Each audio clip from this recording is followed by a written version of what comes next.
what really happened with your host, Mike Rivero. You're listening to the Republic Broadcasting Network, where you'll find out what the Fukushima's going on.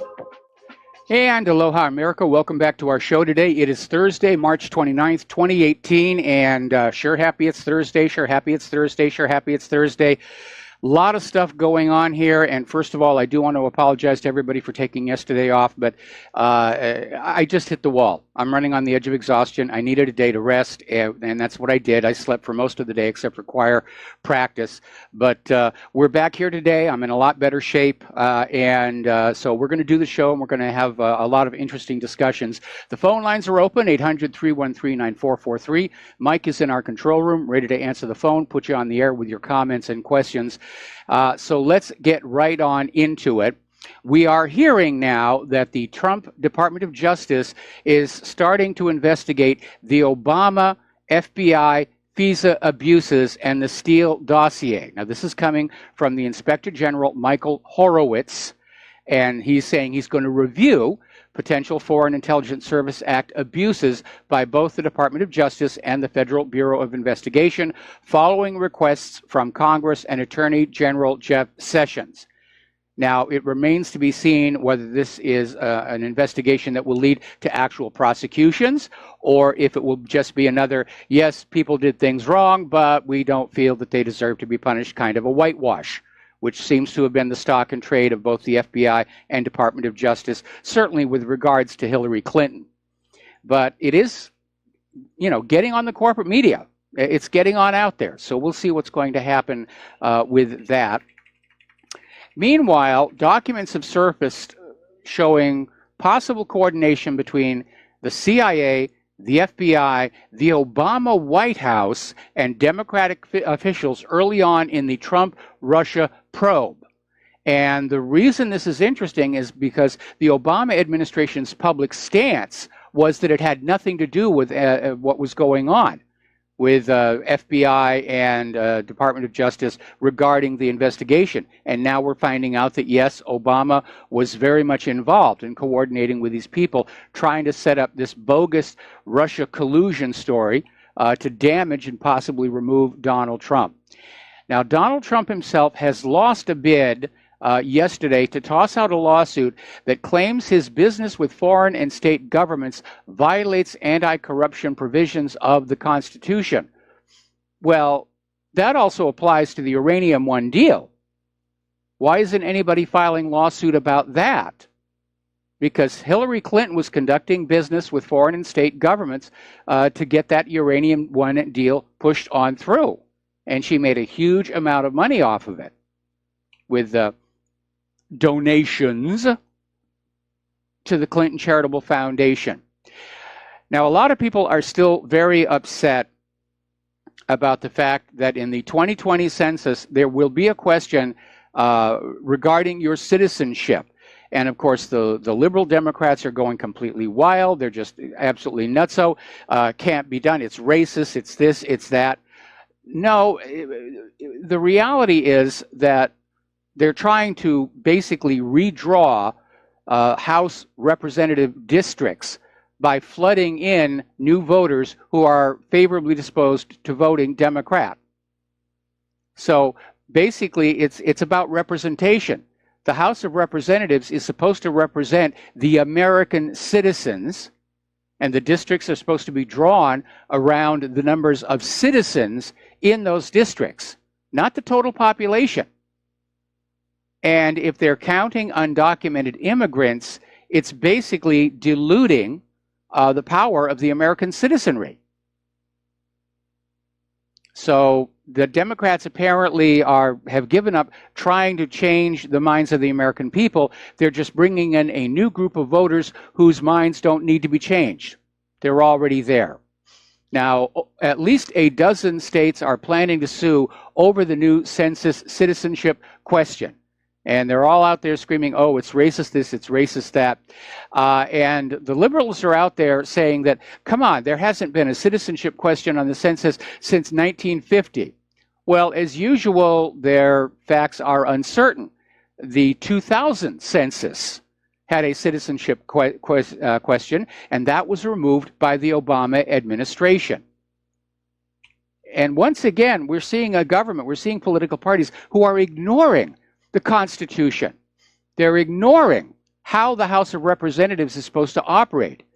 They're ignoring what the purpose of the census is. They're trying to literally flood this country with illegal immigrants who are not entitled to vote, and then somehow make it possible for them to vote by challenging voter ID laws in states, challenging the citizenship question.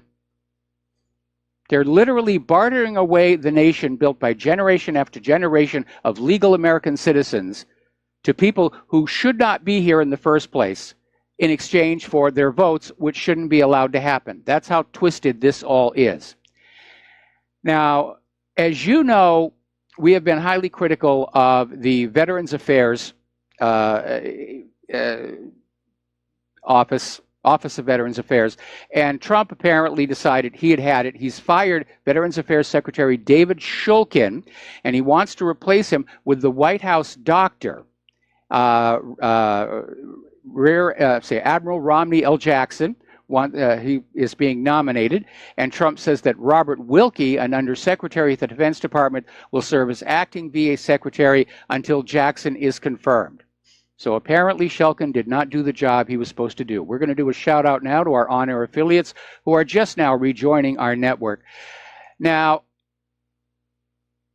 this whole Christopher Steele dossier continues to grow and grow and grow. And obviously, Hillary Clinton and the Democrats have come under a tremendous amount of fire for having paid for all of this, especially because it turned out to be completely unverified, but was used to secure the FISA warrants. Hillary Clinton is actually out there saying it was okay to pay for the Steele dossier, and it's not really the same as working with the Russians to influence the election.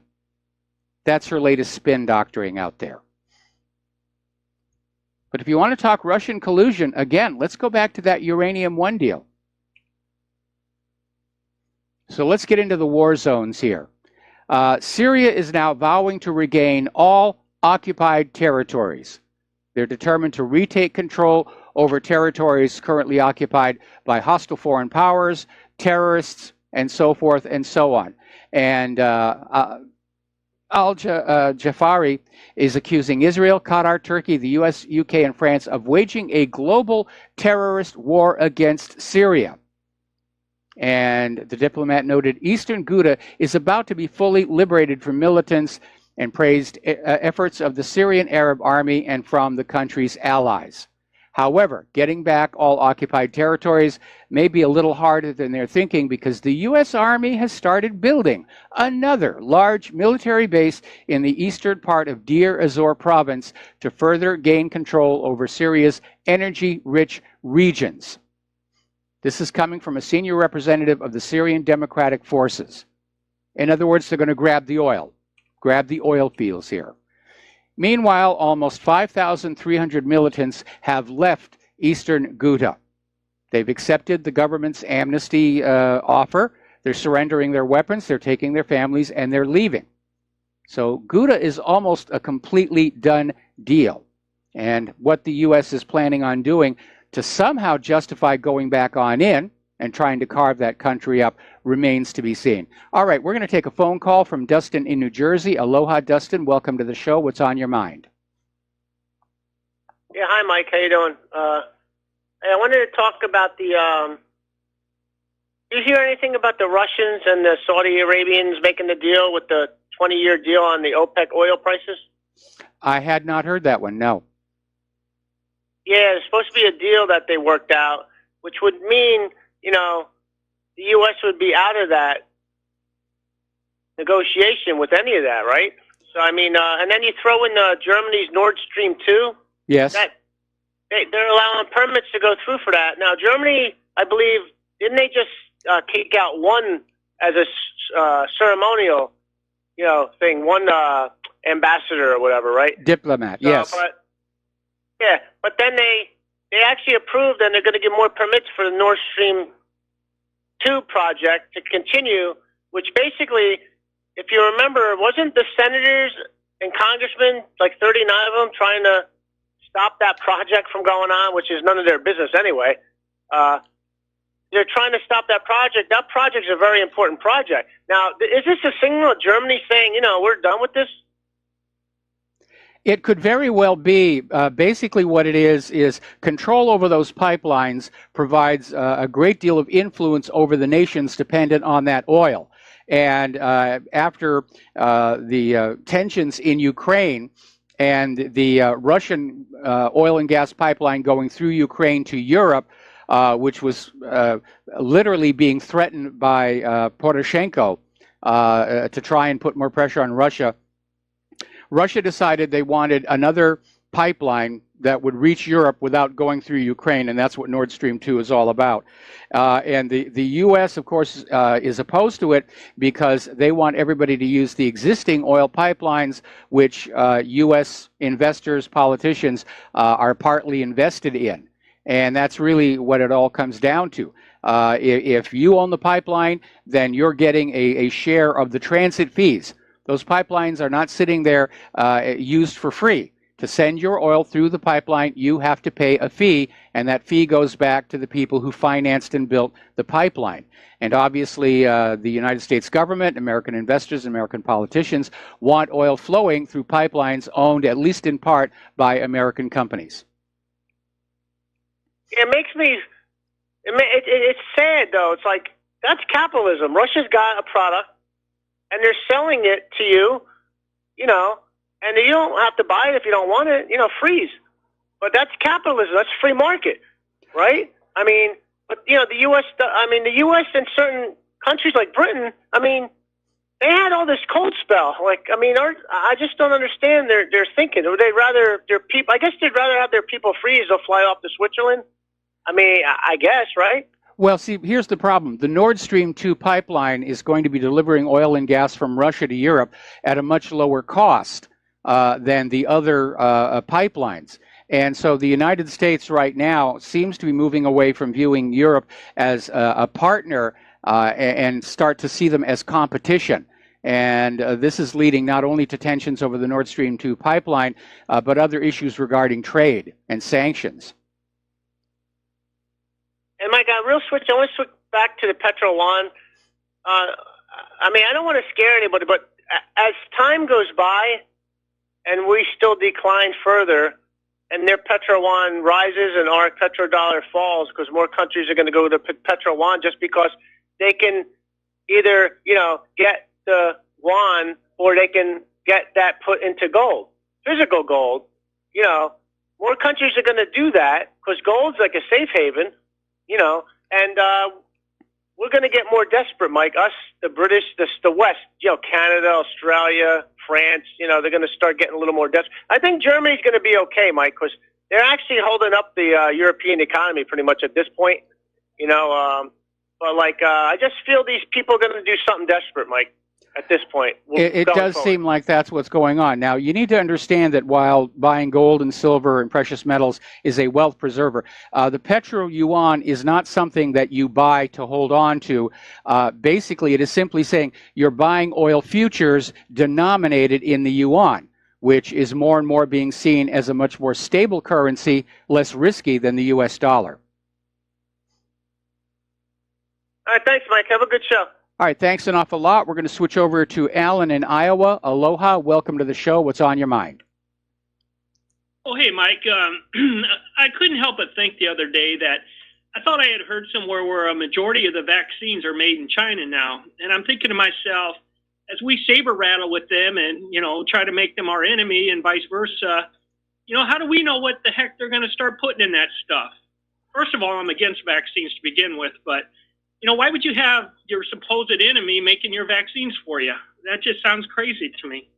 I absolutely agree with you. I don't know what percentage of vaccines are made in China. I know that China makes and exports a lot of the medications you get at your local pharmacy, and there have been problems with quality control, if not outright counterfeit medications. But you're absolutely right. If we actually ramp up hostilities against China, it becomes very, very dangerous for us to be importing those medications from that same China. because they could put something in there that ought not to be in there. Right. And thanks, Mike. Just one last thing. I just want to tell everyone that as you get your refund checked, please cut a little piece off for RBN and Mike. I am going to do that, and I want to thank you, Mike, again. Well, thank you very much for that suggestion, and we can certainly use the money. Times have never been harder than they are right now.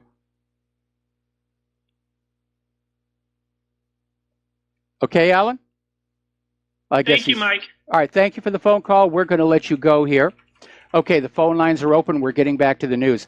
Now, getting on back to Syria, as they're cleaning out eastern Ghouta, the Syrian Arab Army has uncovered a massive tunnel network that was used to move the militants around the city without being seen. And in those tunnels, they have found a huge amount of Israeli-made weapons and ammunitions. And apparently, that's one of their major suppliers, along with the United States. So right now, the Syrian ambassador is threatening Israel. They're going to take the Golan back. It really does belong to them. It is occupied by Israel, and Israel is already selling off the oil and gas underneath it. But the Syrian ambassador is saying, once we're done taking back Syria from all these other groups, we're taking back the Golan. And obviously, Israel does not want that to happen.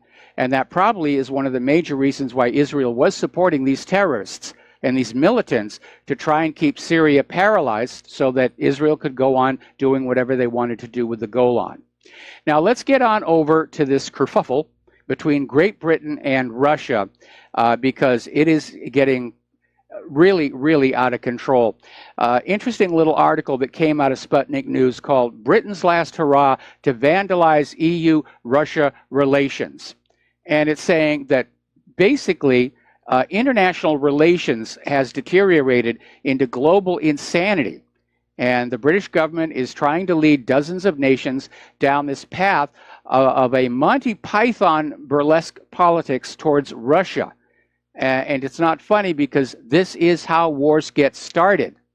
Now, so far, over 100 Russian diplomats are being expelled by the United States, Canada, Australia, and European countries, some, not all, largely at the behest of the official British claims that Russia was responsible for an alleged poison attack in England earlier this month. Now, Moscow and a lot of other independent observers have pointed out that not one scrap of evidence has been presented to date by the British government to support its claim that Russian state agents carried out an assassination attempt on a former MI6 double agent and his daughter in Salisbury back on March 4th. There's nothing there. The attitude is just take our word for it. We're the government. We wouldn't lie about something that important. But Theresa May is continuing to portray this as an attack on Russian soil. Rather on British soil by Russia. And she's now threatening to retaliate with a new cyber warfare initiative. So this thing is just escalating and escalating. Russia, meanwhile, has finally responded to all of this. They have expelled 60 U.S. diplomats, and they're closing down the U.S. consulate in St. Petersburg. Sort of a tit for tat for Seattle and the other diplomats. Again, it's clearly escalating out of control here. Now, Russia is all of a sudden concerned that if this diplomatic infighting continues to escalate, that the U.S. might decide to freeze Russian assets, gold and currency reserves currently held in the USA.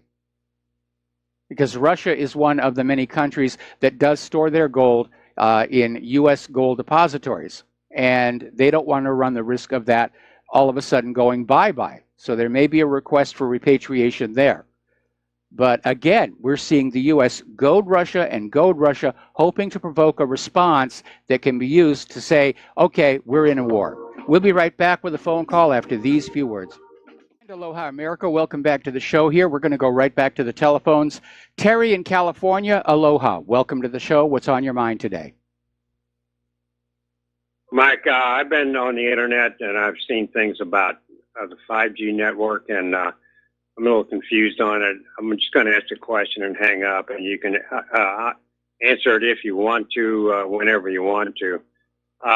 What do you know about 5G, and what should we know about it? And I'll talk to you next time. Bye. All right, thanks an awful lot. Well, a lot of people are trying to get some hysterical feelings going about 5G, and there's been a lot of nonsense put out about how it represents something nefarious. It's just the newest, fastest over-the-air data transmission for your smartphones and tablets. The only real hazard there is the same hazard that we have from electromagnetic radiation in general. And my concern is not that any one device is emitting radiation that can be harmful, but the sum total of all the electromagnetic radiation may actually be harmful for us. And we're talking about not just the Wi-Fi and the 4G, radio, television over-the-air signals, police radio, citizens band, ham radio, radars, all of that stuff together puts a lot of magnetic energy into the atmosphere and into your body. Now, back when the TSA was first coming out with their millimeter wave body scanners, the conventional thinking was that the energy levels of these radio waves are too low to break a molecular bond, which would lead to damage. But apparently there was a discovery made at Johns Hopkins Medical Center called magnetic resonance. And that was that the radio energy could cause molecules to start shaking. And the shaking would get worse and worse over time until finally there was enough kinetic energy to start tearing molecular bonds apart, much like how resonance destroyed the Galloping Gertie Bridge over the Tacoma Narrows in Washington State. And so there is a concern there. And we know from past history that very often technologies will get put into the marketplace without really understanding the dangers involved. Back in the 1960s, if you went into a shoe store, you would see a shoe store fluoroscope, where you would put your feet in this little box at the bottom, and you would look into this little screen that would show how well your shoes were conforming to the shape of your feet. And these were highly recommended. The Surgeon General came out with an educational film saying, yes, you should do this so that workers could be much more comfortable standing on their feet all day doing their jobs. Then in the shoe store salesmen started all coming down with cancer, and it was realized that the x-rays from these fluoroscopes were the cause. And it still took until the 1980s to get all of these out of the shoe stores.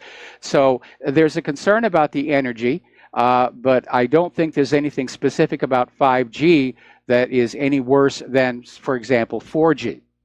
All right, so thanks a lot for the phone call. We're going to get on back to the news here. Over in Seattle, the diplomats at that Russian consulate general are refusing to take down the Russian flag. And they're not going to remove the Russian flag from the mission's official residence. And they're saying we're going to leave the residence at the appropriate time. And we have to leave the building. But its diplomatic status, it definitely represents Russian sovereign state property, and they don't have to take the flag down. So this is still escalating. So Russia has struck back in a rather odd, interesting way. In addition to expelling 60 U.S. diplomats and closing the consulate in St. Petersburg, they are now banning Coca-Cola and Snickers bars off of all the Russian military bases. So this is starting to edge up to being a little silly, a little petty. Meanwhile, not everybody is going along with this Skripal poisoning story. And apparently, outside of the nations that are going along with this expelling of Russian diplomats and screaming for Putin's blood, almost 160 other countries who are not members of the Western Bloc are saying there's got to be evidence. There has to be some evidence to say that Russia did it as opposed to somebody else with access to whatever nerve agent was actually used on Skripal and his daughter. Western ambassadors are confirming, in point of fact, Great Britain has provided no proof on the Skripal case. They're just going along with it to go along with it. There's zero evidence. The president of the Czech Republic is out there saying, where's the evidence? We need to see Britain's evidence before we escalate the situation any further. Now, up in Germany, the Alternative for Deutschland party is slamming Angela Merkel's move to expel Russian diplomats over the Skripal case. And they too are saying exactly the same thing. Germany should have secured firm proof of Russian involvement first. That groundless unfriendly actions toward Russia harm Germany. And yes, they do. We got to take another break for commercials, and we will be right back. And aloha, America. Welcome back to the show here. Now, Georgia, and that's Russian Georgia, has decided to expel one Russian diplomat to show solidarity with Great Britain, and they picked a staff member at the Russian interest section at Switzerland's embassy in Tbilisi. And Georgia is saying, we understand what Great Britain is saying, and we're going to kick out this one diplomat, and they've given him 7 days to leave the country here. Meanwhile, over in Slovenia, they're refusing what they call obedience to Great Britain. They're not going to kick out any Russian diplomats. They don't want to go against the Russians. Now, Slovenia is recalling its ambassador to Russia for consultations. Now, Serbia has said they will not expel Russian diplomats. This is not getting the traction Theresa May and Donald Trump hoped it would. Luxembourg is not going to expel any diplomats over the Skripal case. Meanwhile, the United States itself is finding itself in hot water up at the United Nations for expelling Russian diplomats who are accredited to the UN as opposed to the US. And the United Nations is saying the U.S. has no right to expel diplomats accredited at the UN headquarters. It's none of their business.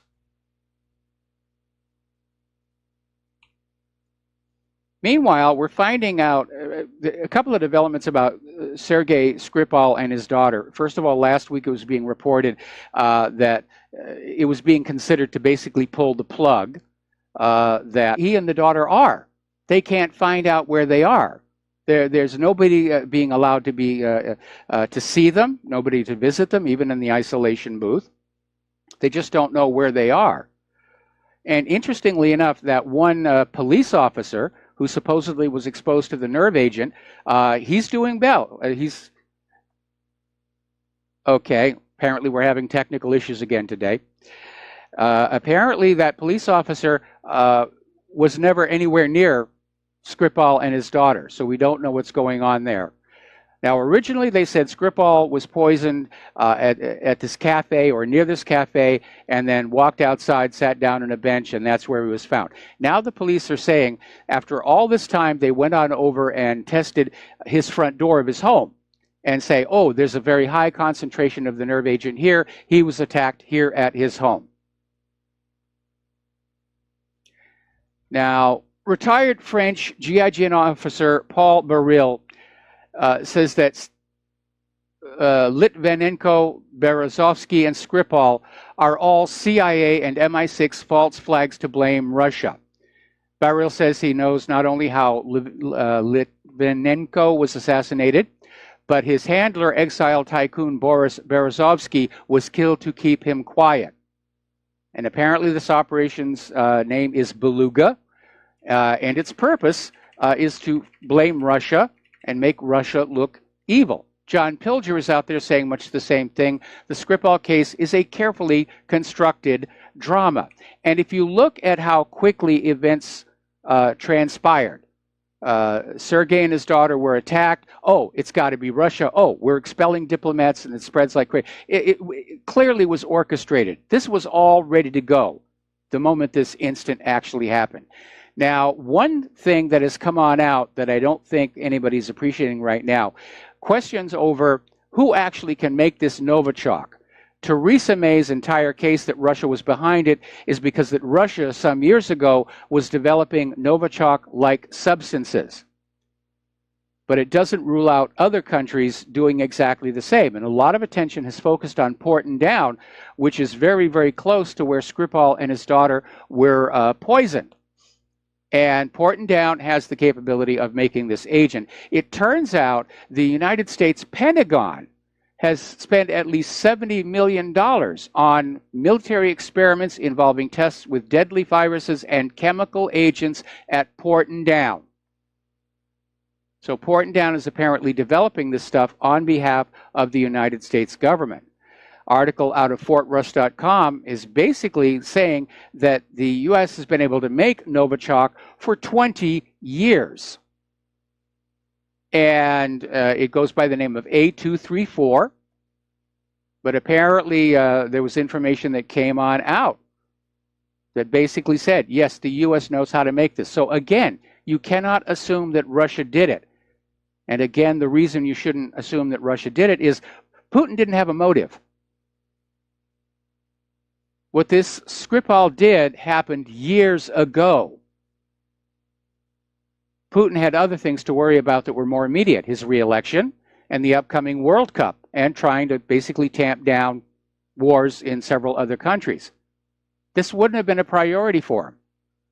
And again, who benefits from this? Obviously, Theresa May, she gets to scream, Russia's bad, Russia's bad, Russia's bad.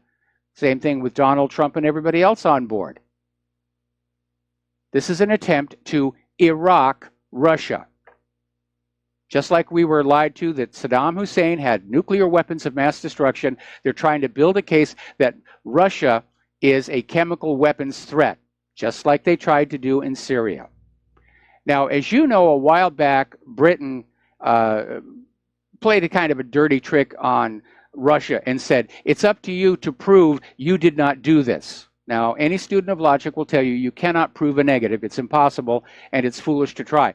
Russia has come on back and thrown the situation around, saying, prove that you didn't poison Skripal, or we will consider it an attack by Britain to kill Russian citizens.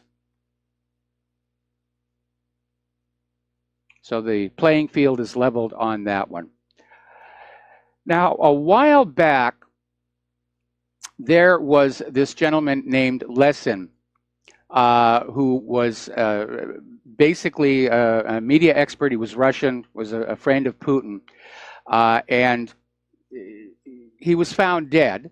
And at the time, police and medical investigators concluded the injuries to Lessin were caused by a series of drunken falls. Now, all of a sudden, there's a new story out. This is over in the Mirror in Great Britain, saying that, oh, now we know that Lessin was, in fact, another Putin assassination. And who do we get that from? Christopher Steele. He's given a memo to the FBI. Now, Christopher Steele has already been discredited. His Trump dossier was completely unverifiable. It's a fiction, and yet he's still being cited as an authoritative source to go on out and bash Russia. Meanwhile, Russia's aid convoy for the Donbass area has arrived in Donetsk and Lugansk. They've brought in more than 400 tons of humanitarian supplies to Donbass residents. And the Russian Emergencies Ministry has been sending humanitarian supplies to Donbass since August 2014. A total of 74 convoys carrying 73,000 tons of humanitarian supplies have been sent there. You see the U.S. talking about humanitarian crisis. You don't see them doing anything. You see Russia doing that. Now, lately, Russia has been hit with a bunch of bizarre fires.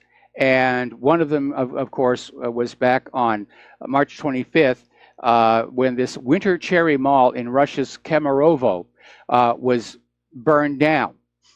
And a lot of people are saying, was it just an accident, a tragedy, or was this deliberate and a provocation? Because following that fire, there have been demonstrations outside of Putin's office calling for him to resign because he didn't prevent this from happening. That's a bit of a stretch. But apparently, there have been now 5 of these fires. An apartment block has burned in St. Petersburg. Earlier, a Hyundai car dealership was ablaze in St. Petersburg. 12-story apartment block caught fire in Chechnya. Do they have an arsonist there, or is this the beginning of a destabilization campaign? Create stress in the population. Story out of Sputnik News. Brzezinski's heritage. The West wants total partition and defeat of Russia. Well, that's pretty obvious here. The U.S. is trying to basically regime change or break up other countries that pose competition to U.S. hegemonic economic interests. And basically, this article is talking about how most of the European countries have followed the British-U.S. lead in Russophobia. And it's basically projecting what they call Atlanticist domination over Europe. But these countries that were supposed to be foreign independent nations, independent states, are now automatic followers of whatever Washington, D.C. says. Now, story out of Russia today. Guy named Vladimir Zhirinovsky, who is the leader of the Russian Liberal Democratic Party, came on out and said, the West seeking to avoid collapse by antagonizing Russia. Now, I have been saying all along that one of the motives for the U.S. to get into a major war is to have something to blame when the economy implodes. But according to Zhirinovsky, he's saying the motive from the European Union is to create this great enemy and hope that the fear of that enemy will keep the Eurozone united in the face of Britain getting ready to leave, all these other countries that are talking about leaving. They're starting to fight back against the open borders. And so how do you hold that country together? You have this big, horrible enemy just over the Boulder Gap. And we've all got to stay together so we can stay strong and united, which does make sense. I mean, that was the whole point of the Cold War. Keep the American people under control by having this enemy out there that was going to get them if they dared disobey the U.S. government, if they dared doubt the wisdom of the military-industrial complex. Now, down in Egypt, they just had their elections, and Sisi has won a second term with 92% of the vote, which is less than a mandate because just 40% of the people came out to vote in the first place. But the obedient U.S. puppet is still firmly in place there. Over in Korea, North and South Koreas begin high-level talks to prepare for the intra-Korean summit. Now, as you know, mid-level diplomats met over in Finland to sort of get the ball rolling. When you're going to have these meetings of heads of states, it's not like somebody just shows up and knocks on the door and says, have you got a few minutes, can you talk? There's all kinds of protocols to be worked on out, what the agendas are going to be, and it's now moving on up to the next level, where they're basically going to finalize the details of the meeting between Moon Jae-in and Kim Jong-un. And I hope it goes really well. We know that what North Korea wants is an official end to the Korean War. And we know that Moon Jae-in wants to reunify the Koreas. And Kim Jong-un is showing that he might just be interested. So we'll see what happens there. Story out of, well, actually, it's a YouTube video, and it's linked to the front of whatreallyhappened.com. New satellite images are revealing a massive show of force by the Chinese Navy in the South China Sea. So they're starting to stretch their muscle, and I looked at the video and I looked at the photos, and it is a rather large armada, and it is a show of force. That's exactly what it is.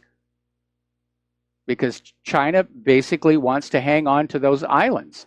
Those islands were basically given back to China. They were taken by Japan in World War II, and they were given back to China with the Cairo Convention, which was an agreement signed by all of the parties on the winning side of the war at the end of World War II.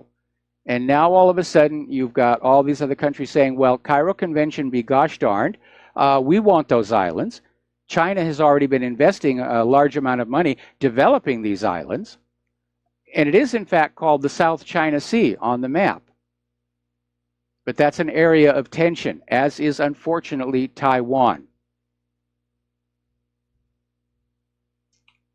Now, we're starting to see more and more people who are concerned about the fact that for all the money we have spent on the American military machine, that we are in fact falling behind in certain areas. Republican U.S. Senator James Inhofe, who sits on the Armed Services Committee, was quoted as saying that the United States is lagging behind Russia and China when it comes to hypersonic weapons development. This is echoed by Thomas Karoko from the Center for Strategic and International Studies, who agreed that Russia and China are outpacing the United States in terms of developing super-fast missile technology. Now, the super-fast missiles, they are a game changer because they're basically designed to be faster than our current fleet defense systems can handle, or ballistic missile defense systems can handle. Close-in weapon system, the Soyuz or the Phoenix, you want to call that, can't keep up with them. Much of that armament, much of that defense is built around a doctrine of a flat, straight, incoming threat that's flying at maybe slightly supersonic speed. But these things are maneuverable, and they're going very, very, very fast. Now, speaking of missiles, we were talking the other day about this attack by Yemen on the Riyadh airport in Saudi Arabia, and how the video seemed to show that the missile defense didn't work out all that well. Well, we're getting a confirmation now from motherboard.vice.com saying that yes, at least 5 American-made Patriot missiles missed, malfunctioned, or otherwise failed when Saudi forces tried to intercept a barrage of rockets last March 25th. So again, it's a demonstration. For all their cost, these weapons really aren't very good. They're not very good at all. They were lying about the effectiveness back in Iraq. Oh, we got 90% of the Scud missiles. Then it was 50%, and then they said, well, it wasn't all that good. Meanwhile, apparently the USS Gerald R. Ford aircraft carrier is starting to show some of its major problems. And a lot of it centers on those electromagnetic railgun catapults. They wanted to get rid of the steam catapults. The machinery of the steam catapults really took up a lot of room on the older carriers. They figured the magnetic ones would allow more room on the hangar deck down below. Hasn't really worked on out, and I'll explain more when we come back from these words from our sponsors. And aloha, America. Welcome back to our show. We're talking about the USS Gerald R. Ford aircraft carrier, the newest and greatest, pardon me, $13 billion this cost. And it's got some major problems. And there are problems with its radars. Basically, what happened is they wanted to go really high-tech and futuristic, and they came in with a lot of new technology all on this one hull. And one of the new technologies was an electromagnetic catapult system. And so the Gerald R. Ford is out there doing sea trials and exercises and drills, and they're discovering these catapults are very unreliable.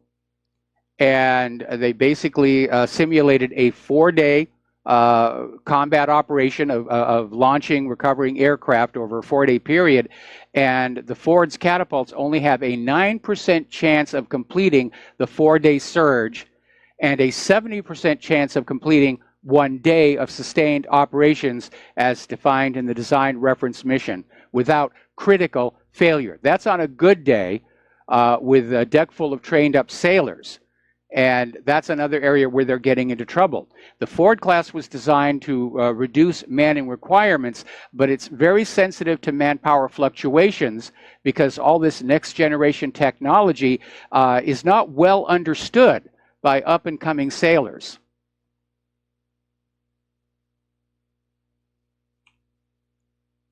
Now, the Pentagon is finally admitting that billions, with a B, in U.S. funds disappeared in Afghanistan due to fraud, waste, and abuse. More than $3.1 billion provided to Afghan armed forces from 2014 through 2017 was, as they put it politely, grossly mismanaged. And of course, we still have the idea that the Pentagon has literally misplaced trillions of dollars. No idea where it went.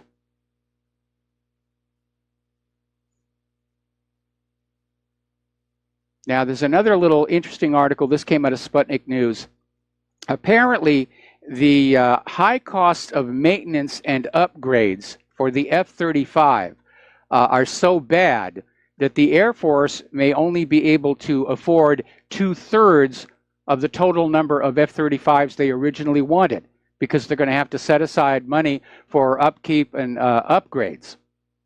So, most expensive aircraft. Now, they finally had a real-world test. The story just came on through, where apparently Israel flew a pair of their F-35s into Iran and back out. They're claiming they were not detected on Iranian radar or Russian radar. And so the stealthy stuff does seem to work of a sort. Or Iran and Russia are just being cagey about it. Now, down in Indonesia, there was a recent big stink, a huge political scandal involving virtually the entire parliament.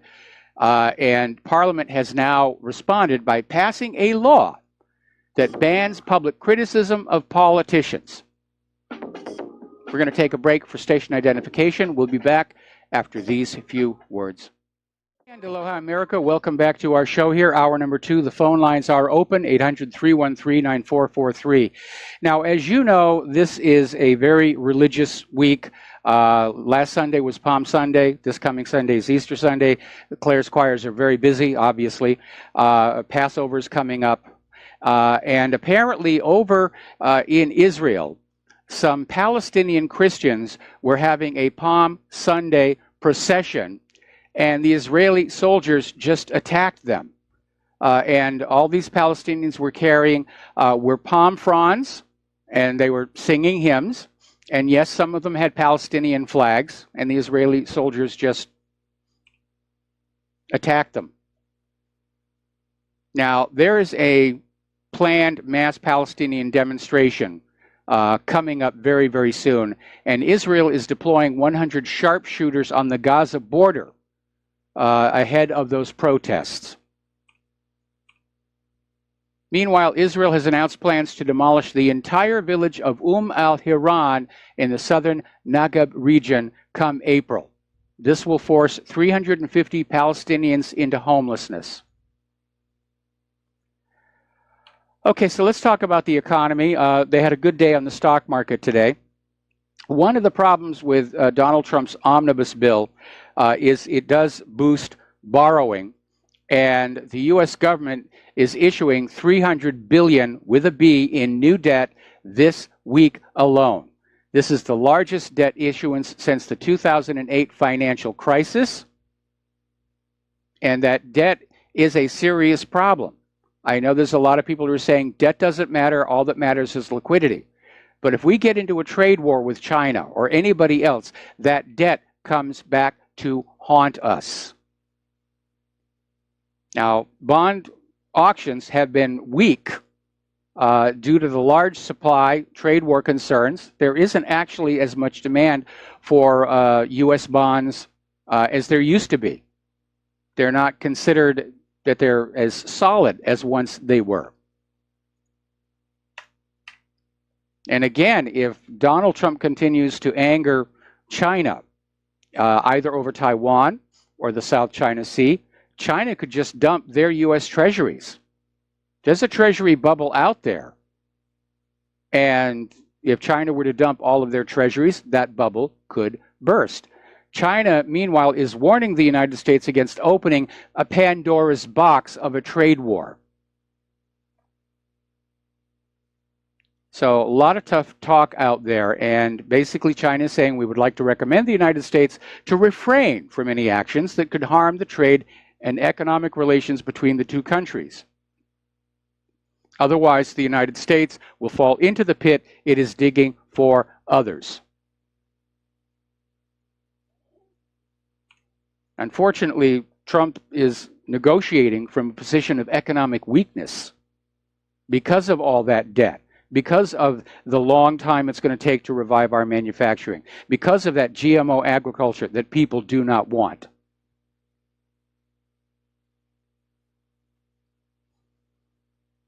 Now, over at Villas Capital Management, John Thompson, who's a hedge fund manager, is saying Tesla is just months away from total collapse. And he's basically saying the reality is companies eventually have to make a profit. And he doesn't see that happening with Tesla.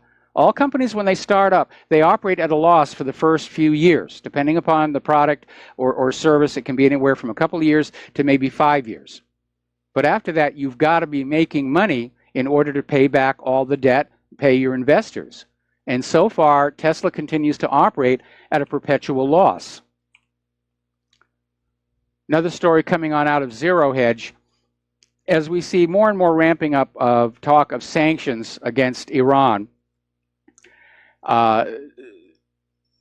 Story out of Zero Hedge is that Iran can actually skirt sanctions if the oil sector is pressured by a Western crackdown. And Iran could do a lot of different things to skirt tighter sanctions on the oil sector, such as sending oil to different places. See, not everybody on the planet is on board with these sanctions. The sanctions say Iran can't sell oil to the United States, but there are plenty of other people who want to buy that oil. The U.S. grip on these other countries is starting to slip. We can see that with the number of countries who refuse to go along with this ousting of Russian diplomats. We're seeing a lot of countries that are out there saying they don't want any more sanctions because it causes more harm to them than to the target. And this gets us to an article. We mentioned this in a brief, one of our phone calls earlier in the show. Why the U.S. is trying to deprive Europe of cheap Russian natural gas. And obviously, from Trump's point of view, this is part of his America First strategy. And he's seeking to weaken European countries that pose a challenge to the U.S. economy. Now, right now, much of Europe is in as much economic trouble as the United States itself is. So it's not a case of becoming economically stronger. It's a case of trying to make the other people, other countries, in more economic trouble than we are. And over at Sputnik, contributor Dmitry Lecoq was saying that from an economic point of view, the old industrialized continental Europe is now seen more as a competitor rather than as a partner. And as a result, we're seeing it already with protectionism, tariffs, and we're seeing it with an attempt to basically deprive Europe of low-cost resources to fuel its manufacturing sector. And that's a big part of the U.S. opposition to Nord Stream. We're going to do a shout-out now to our on-air affiliates who are just now rejoining our network. Meanwhile, here in the United States of America, the economy is seriously out of whack. We've been talking about how out in California, in Silicon Valley and the Bay Area, wages and salaries are stagnant, but real estate prices, even for rentals, are going right through the roof because we're back to house flipping, the same practice that led to that 2008 meltdown. And as it turns out, this economic pressure for a place to live is starting to drive people out of the city. And I'm sure probably the deterioration from all the refugees and illegal immigrants is helping it. But it's so bad that U-Haul is actually running out of trucks to rent to Bay Area residents who want to basically relocate outside the area. And yes, there's such a thing as a one-way rental, but they have to find somebody to drive the trucks back. We were talking the other day about how the latest housing trend are dormitories for middle-level workers. We're talking, you know, mid-managers, people who should be making good money, people who should be living the American dream, and instead they're being forced to share dormitories where they get their own bedroom, or maybe they share a bedroom with 2 or 4 other people, and there's a shared bathroom and a shared kitchen and a shared social area. And that's the new lifestyle.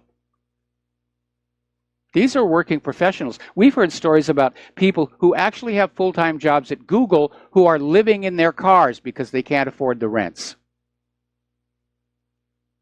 Now, this is a very alarming story. It's coming out of governmentslaves.info. Apparently, somebody did a survey and found that 21.2% of students are using their student loans to invest in cryptocurrencies. That is incredibly dangerous. Yes, you might get lucky. Yes, you could get wiped out. You should never, ever, ever borrow to invest. That just multiplies the damage if you guess wrong.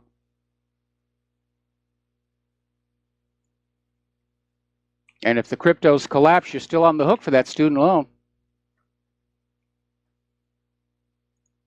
Now, over in Germany, apparently there was this riot, I guess would be a good place, a good way to describe it. Apparently 80 men got into a brawl with machetes and iron pipes. And apparently, according to a police officer quoted in the newspaper Der Westen, there are 3 rival groups, and it may be a conflict between the Turks, Lebanese, and the Kurds. And they're saying nobody wants to talk to the police about what was going on, but they think that's what it was. So once again, we're seeing how this open borders policy is bringing the evils that we normally associate to life in the Middle East to Europe and to the United States of America. And ordinary people are against this. I'm against this. But the globalists, they think this is a really great idea. And if people, ordinary people, are getting hurt, if they're the victim of crime, if they're catching these contagious diseases, if they're being raped, apparently that's considered a small price to pay for their political agenda. Now, over in Chicago, we've been talking about Mayor Rahm Emanuel. And not too long ago, he basically started issuing Chicago ID cards to illegal immigrants that would allow them to vote in the elections, even though that is against the law. Now, he wants to give drug discounts to anybody holding these Chicago ID cards. The illegals and refugees are getting a better deal from the government than the legal American citizens. All right, we're going to go ahead and take a phone call from Mike in Chicago. Aloha. Welcome to the show. What's on your mind? Oh, how you doing? Yeah, I was going to say this debt is really blowing my mind. And, you know, I think I look at that debt clock once in a while, and, you know, you would think the more this debt keeps climbing, the faster it's going to climb. I'm not sure if that would be a true statement. But evidently they just don't care about it, because I don't even think Trump really read through this budget and signed it. I mean, we're talking about $1 trillion debt. What is it? Budget now, and we have, and he thinks he's going to start a trade war to, you know, take care of the budget deficit. But we don't create anything over here but debt. Yeah, that's the problem. That's the problem. He can do tariffs and all he wants. People are going to have to pay those tariffs. But our manufacturing was 30 years in decline. Go back to that Michael Moore movie, Roger and Me, and you'll see what happened. All these factories got shut down. They're just rusted hulks now. It's going to take a long time to rebuild our industrial base. It's not going to happen overnight. And for Trump to just go on out there and start flinging tariffs all over the place, it's really not going to work, because we don't really have an alternative place to go to buy these products, because it's going to take a while for these factories to get rebuilt. And yes, there are a couple of steel mills that are being reopened that hadn't been closed for that long. But overall, for the most part, like our auto industry and everything, it's going to take a while to rebuild all that. Yeah. I don't know. The future looks crazy to me, because, you know, we have there's 8 billion people in the world, I think, you know, but, you know, we've got a lot of people, and we need jobs. And, you know, they say, that's another thing, you know, they say that the jobs numbers are great. You know, there's never been such, you know, low unemployment, you know, forever. But where are these jobs? I mean, are these $25 an hour jobs with benefits, you know, and savings plans that people can, you know, have a retirement? I think not. I don't know where these jobs are. And here's another thing: they count part time as you know, as a full time. I understand. You know, you could have 3 part-time jobs. That's 3 jobs. You know, like 1 full-time job. So. And what about the participation rate? I know that is sky high. So where where's 100 million of those people? What's going on with that? Why aren't they counted? You know Well, what I mean? they're put I don't into know. a different category. That's how they're hidden. They just shove them into this category of long-term unemployed, and they're not used to base the calculation for the unemployment rate. The new business model right now, they're calling it gig jobs, where you're just hired and fired as needed, and there's no security. There's certainly no pension. You don't qualify for health insurance. We have really descended into total fascism here. I agree. You know what? You look at all of this stuff. You look at the real estate prices, like you said, in California, and you look at how many homeless. They got 40,000. Am I correct? I'm throwing a number out there. Is there like 40,000 homeless?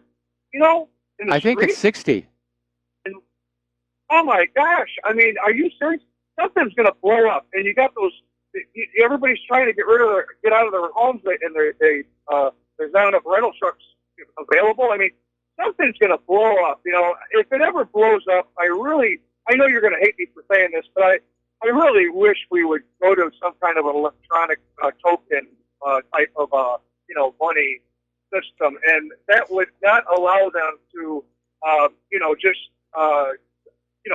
spend and create debt on promises, right? You know what I mean? There wouldn't be any more promises. Our dollar has nothing backing it up but the confidence, in us. And I frankly, Mike, I don't see any confidence at all going on. Do you? No, I don't. I absolutely do not. And it doesn't matter what form the money takes, whether it's ink and paper or whether it's coins or anything. The government can just borrow from other countries, other investors. They can sell bonds, and they can still run up the debt. But the biggest debt mill of all is that Federal Reserve, because every bit of currency floating around in the United States, every Federal Reserve note anywhere in the world is accruing interest to the Federal Reserve just by sitting in your pocket, just by changing hands, just by going to the person selling you the ice cream cone.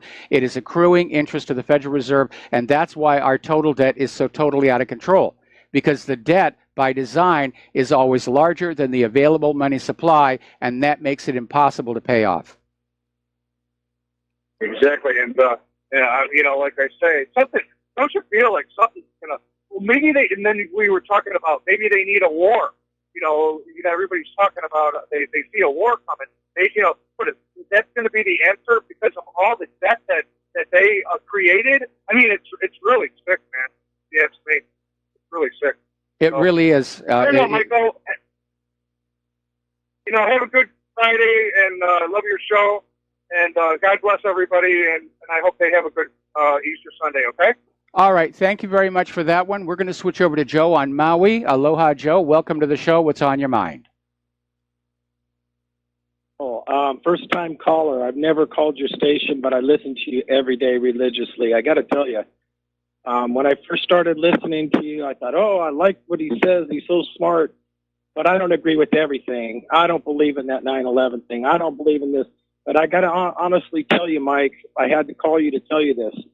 By listening to the airline stewardesses, the airline pilots, the engineers, you hit it right on the nail. And all the stuff that you say, I got to tell you, it's a little intimidating, and it's actually scary for me. It's hard for me.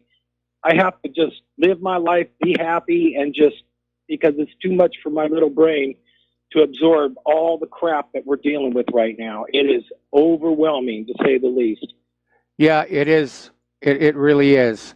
And but we can't pretend ignorance and pretend it's not happening, or we're not going to make good decisions about what to do in the future.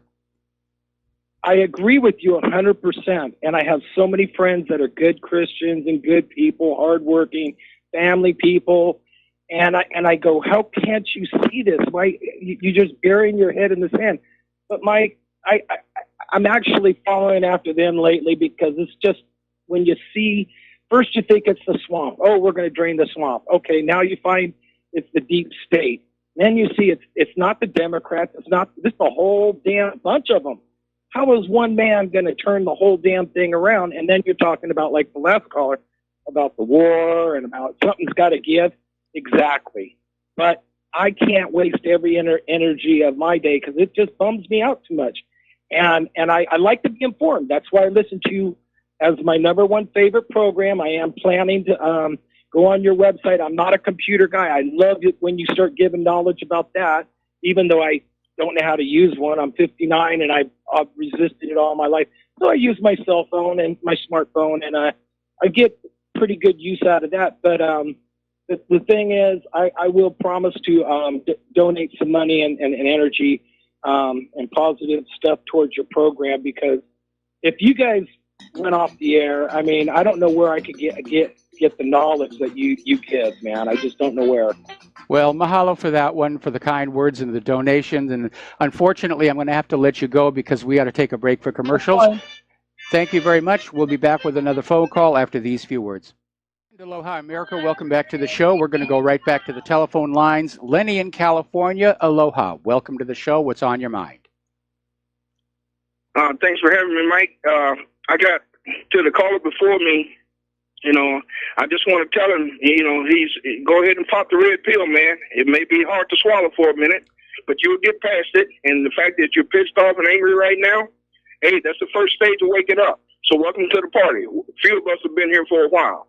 Now, you reported in a segment or two ago about Israel flying into Iran and some other territory not being detected. Yes. Okay, well, I want to test Israel's theory on that. All right, fly back into Syria and see if you won't get detected. You got shot down by a 60-year-old missile system the last time you did it. Well, we're talking different aircraft. We're talking different aircraft. Okay. What Israel flew into Iran is the F-35, and apparently the stealth worked. Or again, it may be that Iran and Russia were being cagey and were refusing to be provoked. Good if they were, but I asked Israel to go ahead and test the new aircraft, test the F-35, fly it into Syria, see if you don't get detected. All right? Yep. But going to something else, I don't know, are you aware that Trump has announced that they're going to be getting out of Syria real soon? There's an article on Zero Hedge saying that he stated that just today. Really? No, I hadn't seen that one yet. I'm going to have to look for that one. Yeah, he stated it. It's on Sputnik, it's on Zero Hedge, and I saw it on a couple of other sites, but he stated that just today. They said it was kind of weird how he stated it, but he said that we're going to let someone else handle that. That's no longer our problem. So yeah, I'm looking at it now. Wow, that's rather dramatic. I mean, it had in recent weeks been looking like they were getting ready to escalate the situation. But again, this may go back to his meeting with Netanyahu, where Netanyahu said Iran is the priority. Could be. Speaking of Iran, this is right into the right segue here. Did you see the photograph when President Xi of China and Kim Jong-un met, and then someone snapped a still photo? There was an Iranian general standing in the background. I hadn't seen that one. By chance, come across that photo. Okay, I'll see if I can send it to you. But I think that, you know, the game is afoot here. I think World War III, like you've been saying for a while, the sides are aligning, and I think the powers are good, and the people who are against a globalist run world, and I call it a satanic run world, who want to stand up for their own moral and values, like China and Russia, and North Korea and Syria and Iran, they're lined up against the people who want to run it all. Okay, so, but I was trying to send you that photo to show you that the Iranian general was also at that meeting, was standing in the background. Yeah, I would like to see that. That's an interesting development. Okay, have a good day, sir. All right, thanks an awful lot. And we're going to switch over to Milton in Pennsylvania. And Milton, I may have to take you to the commercial break. So what's on your mind today? Okay, Michael, 2 calls ago, that gentleman, I can relate the way he feels. I was listening to your show yesterday, which was a repeat, and I'm sorry that you were down in your health, or, you know, you got to take time too. But what I want to say, and I don't know how to convey it, so please bear with me here. You know, everybody in RBN, you know, Alex Jones and all, these guys are all the Paul Reveres, all right? Yes. Now, sure, when Paul Revere said, the British are coming, people got off their duff and did something. And it seems like this is just, the information is there, but we're not doing nothing on the outside here to help. Well, the goal here is education. The goal here is to make the citizenry aware of the true nature of corporate media and the government. Again, I am seeing so many parallels between current events in the United States and events that preceded the fall of the former Soviet Union, along with parallels between the American Empire and the Roman Empire just prior to that collapse as well. They can't keep up this debt-based economy much longer. We're burning out our country with all these wars all over the world, and something's got to break at some time. The wealth inequality in this country is at all-time record levels. People are getting very, very angry. They're very upset. We've got these massive unemployed people, massive homeless, massive hungry. The conditions are ripe for a revolution of some kind. I don't want to see it happen. I certainly don't intend to take part in it, but all the pieces are definitely there. Yeah, that's what I'm leading up to. It's the other side. We want to call them the enemy, whatever name you want to give them. Okay, right or wrong, they're making noise. They're doing something. All we're doing is sitting here getting educated, and someday I'm going to turn on your program and it's going to say, it happened. And we're going to be talking about how, for lack of a better explanation, we were led to the gallows and we did nothing. Well, I understand what you're saying, and I hear a lot of other people saying much the same thing. But again, I don't want to cross that line. I don't think the American people are really ready for any kind of violence in the streets of America. Anyway, Milton, we got to let you go. We got to take another break for commercials, and we'll be right back.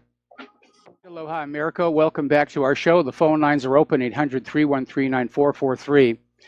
Now, out in the University of California, they have two different tuitions. There is a lower tuition for students from California, and then students from out of state have to pay a little bit more. But they've just put in an exception. Illegal immigrants are not subject to the out-of-state tuition hike.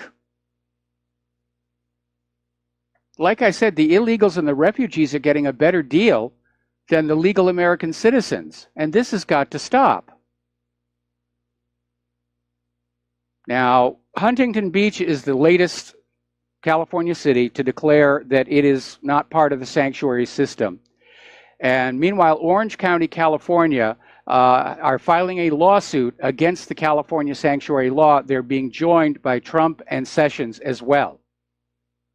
So we may be seeing an end to this nonsense about sanctuary states or sanctuary cities because these people are committing crimes under Title VIII.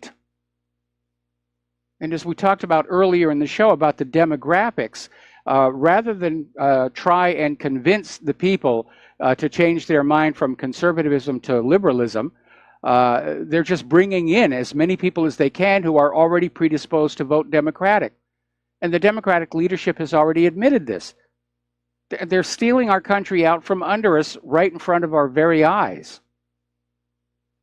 Now, over in Great Britain, in the Home Office, they have this database that tracks 600,000 foreign visitors.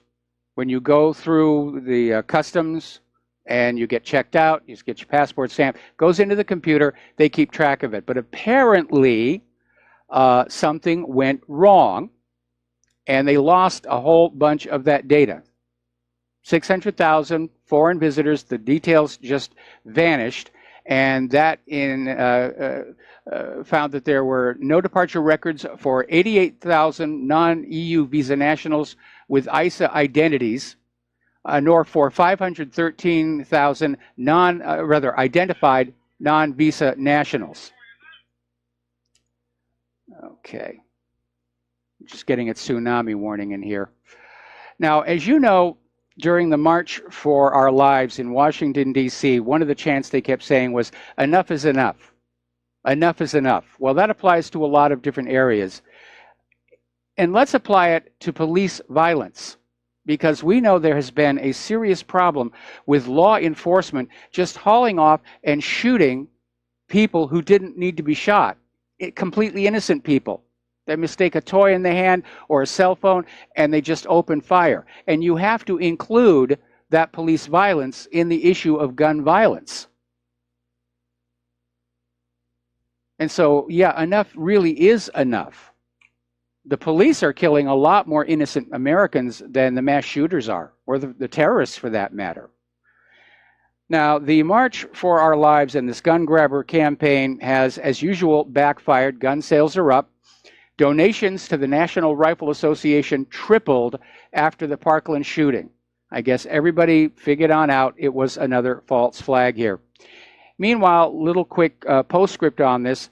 Apparently over in Oklahoma, a 23-year-old man defended himself from 3 home intruders with an AR-15 rifle. All right, let's take some phone calls. Roxanne in Texas, aloha. Welcome to the show. What's on your mind? Hi. Have you heard of the SES, the Senior Executive Services? Yes, we've had quite a few people call in with that lately. Okay, because that's where Trump and the whole administration's being blocked, because there's 8,000 of these people. They're in 75 agencies. Obama put in 7,000 of them. Oh, and they're just below presidential appointees. And they are the people, the liaison between the government and the rest of the workforce, or the federal workforce. So once we get rid of this SEC, because they're on an agenda backed by the globalists, because Jimmy Carter put them in 78, I believe, or started this thing. And that's where your Iran, Iwan types come from. Yes. And they get like very high salaries over the G5, GS-15. So they can get a few million over time. But that's who we have to abolish. And then I think things would look like they're not incompetent. And that's it. Thank you. Have a good day. All right, well, you're welcome, Roxanne. And yeah, the bureaucracy is quite powerful. John F. Kennedy found that out the hard way himself when he tried to break up the Central Intelligence Agency. The fact of the matter is that our government is factionalized between all these different layers. You've got Department of Justice thinking they should be in charge, CIA thinking they should be in charge, SES thinking they're the bureaucrats, they really know what's going on, and politicians just come and go. So as a result, there's a lot of confusion and a lot of inertia. And yes, that's one of the major reasons why things aren't changing and things aren't getting done, because of that huge bureaucratic inertia. And it is a problem. All right, another phone call. Kevin in West Virginia, aloha. Welcome to the show. What's on your mind? Hey, Mr. Mike. He was talking about schools a little bit ago. Where I go to school up in Hagerstown, Maryland, it's Hagerstown Community College. The undocumented citizens, that's my favorite term, by the way, undocumented citizens, what a load. They do not pay in-state or out-of-state tuition. They get a free ride. Oh, man. And you look at all these legal American citizens' kids who are having to take out these usurious student loans to get an education. Yep. I mean, and here, I've called in before and told you, I'm blind. I can't even get a scholarship for the disabled because undocumented citizens, like I said, that's my favorite. They get, more benefits, more everything, and people wonder, not only is it a run on the education system, but it's almost better to go across the border and come back illegal. Like, I'm not promoting that, but that's kind of what it seems like. No, I've heard a lot of people joking about that. Yeah, and how difficult it is to renew a driver's license in Hawaii right now. I almost feel like, again, going down to Mexico and walking across the border and speaking Spanish, because Arizona and California, they're just giving these illegals driver's licenses. They don't have to go through the hoops the legal American citizens do, which completely undermines the whole point of the Real ID system in the first place, where the Real ID is supposed to identify the legal American citizens via their driver's licenses. Yeah, absolutely. And I wanted to comment on the whole this whole gun grabbing thing. Man, I find it funny as throughout the week progresses. I almost compare it to whenever the Death Star, through Star Wars, was getting ready to fire, and they had to uncloak, to fire. I've heard people say Trump's, playing them like a fiddle in 4D chess.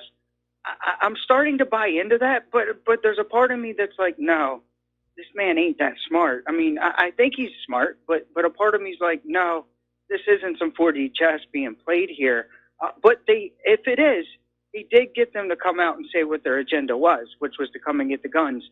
And then you have the, I can't think of the senator's name up in New York. Starts with a C, I think. Come out and say, no, we've never said that we want to take the firearms. Now, all week long they've been saying it, and now they reverse what they're saying in 24 hours. Like, that blows my mind. Well, they made a real hard push for the gun grab. It failed miserably. It stimulates gun sales. Now, of course, some of them are out there saying it's not really about the guns. They want to repeal the Second Amendment. And that, of course, is going to be extraordinarily difficult.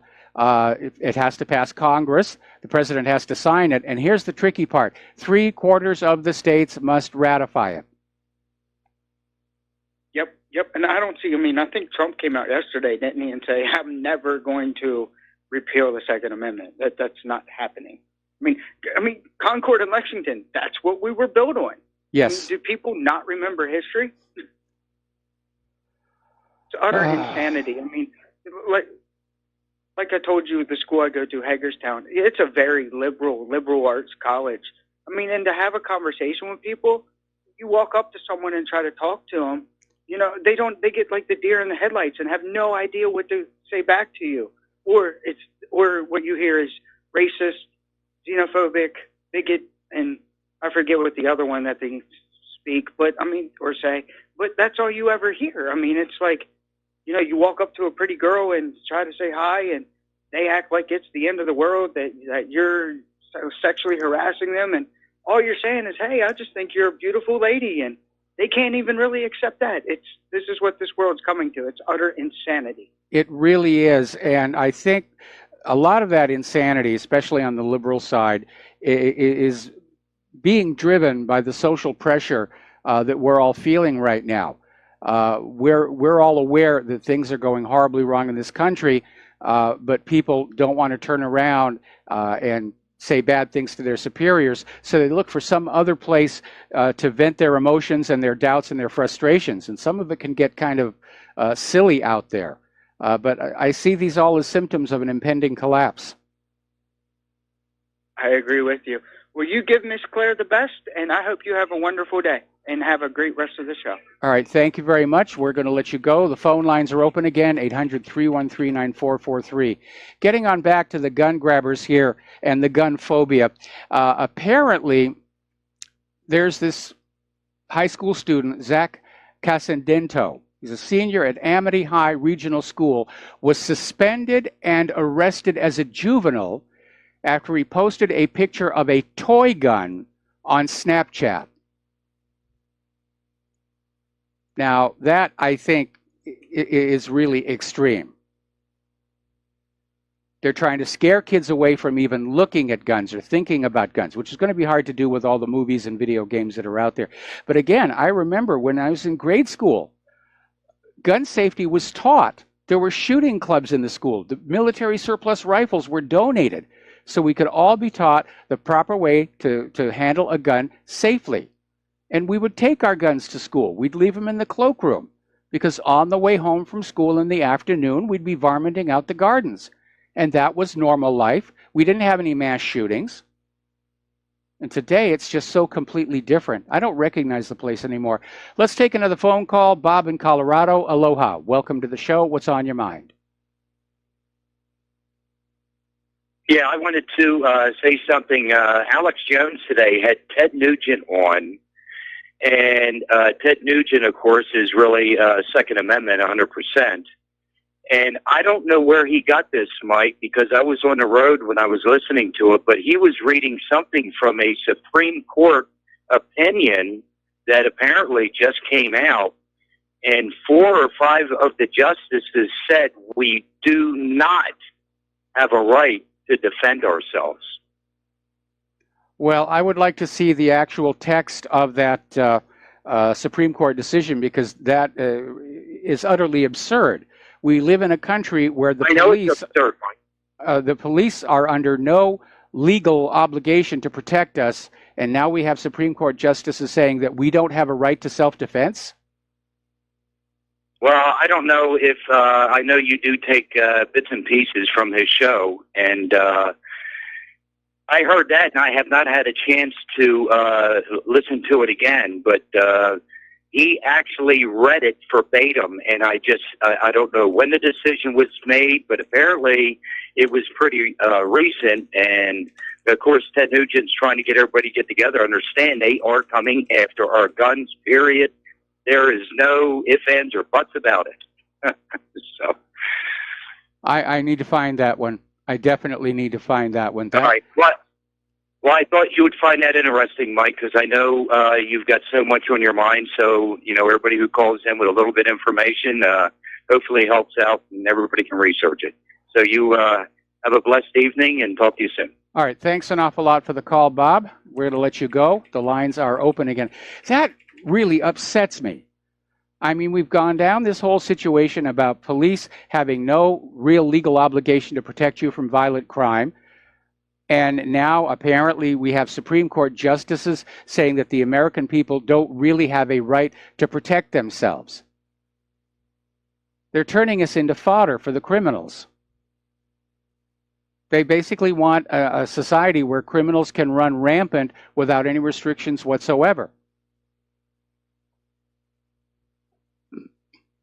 Okay. Now, getting on back to David Hogg, who's had his 15 minutes of fame on TV trying to rally the American people to surrender their weapons and failing miserably at it. But he's back already. I guess he's gotten addicted to media fame.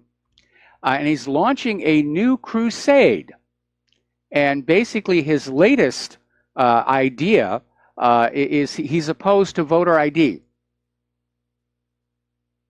And saying that voter ID suppresses the vote of people of color and minorities and the poor. Well, that's utterly ridiculous. We've heard that argument before because people of color and the poor, they have driver's licenses.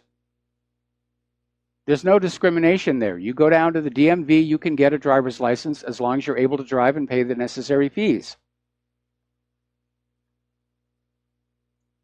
But the Democrats are desperate to have an election where illegal immigrants are being allowed to vote. And it basically tells us what the Democrats are willing to do to stay in power. And more than that, it does tell us that it's no accident David Hogg was first on the TV news about a shooting in California, then he was at Parkland, and now he's out there with his new crusade. He's a media personality now. Now, here's an interesting little story, and it has to do with what has been called helicopter parenting. Now, when I was a kid, again, we walked to school, walked back, carrying our gun. When we were out playing, we could go wandering through the woods and just do whatever we wanted. And over time, more and more states have started saying, this is neglect. When you let your children play in your yard and you're not supervising them, that's neglect, and we're going to send the Child Protective Services after you. And it got really, really oppressive where children were just being kept inside the house and not allowed to go out because the parents had things to do. Well, some common sense has finally broken through, and I'll share it with you after these words from our sponsors. Aloha, America. Welcome back to our show. And we're talking about helicopter parenting. That over the last couple of decades, we've seen all of these more intrusive laws being put on families, where allowing children to play in your own yard without supervision is considered neglect, and you can get a visit from Child Protective Services. And it really got to be very oppressive. Kids were being kept inside the house by parents who had to do things and couldn't be outside to supervise them. Well, over in Utah, the governor just signed what they call the Free Range Parenting Bill. and it amends the definition of neglect. It goes into effect in May, and it's said to be a first of its kind law in the United States. And it basically says kids need freedom to explore the world, to discover things on their own, and it helps them learn the problem-solving skills and self-reliance they're going to need to be successful as adults. And they do that through independent play and independent exploration. And it certainly worked for my generation. So finally, a little bit of common sense. Before we take this next phone call, I got a clarification on this claim by Ted Nugent that 4 Supreme Court justices said that we don't have a right to self-defense. That's not exactly what happened. The case is specifically the 2008 Heller case, which struck down D.C.'s handgun ownership ban. And there were 2 dissenting opinions, which basically said that the common law right of self-defense was never enshrined in the Constitution. So the judge was acknowledging there's a common law right to self-defense, but it may not necessarily be constitutional. Again, one of the other judges said basically the same thing. It all came down to self-defense isn't protected by the Constitution, but self-defense is such a natural right, it doesn't need to be. So it's not exactly the way that Ted Nugent was portraying it. All right, let's take a phone call. Jeff in Georgia, aloha. Welcome to the show. What's on your mind? Michael, aloha. As always, great show.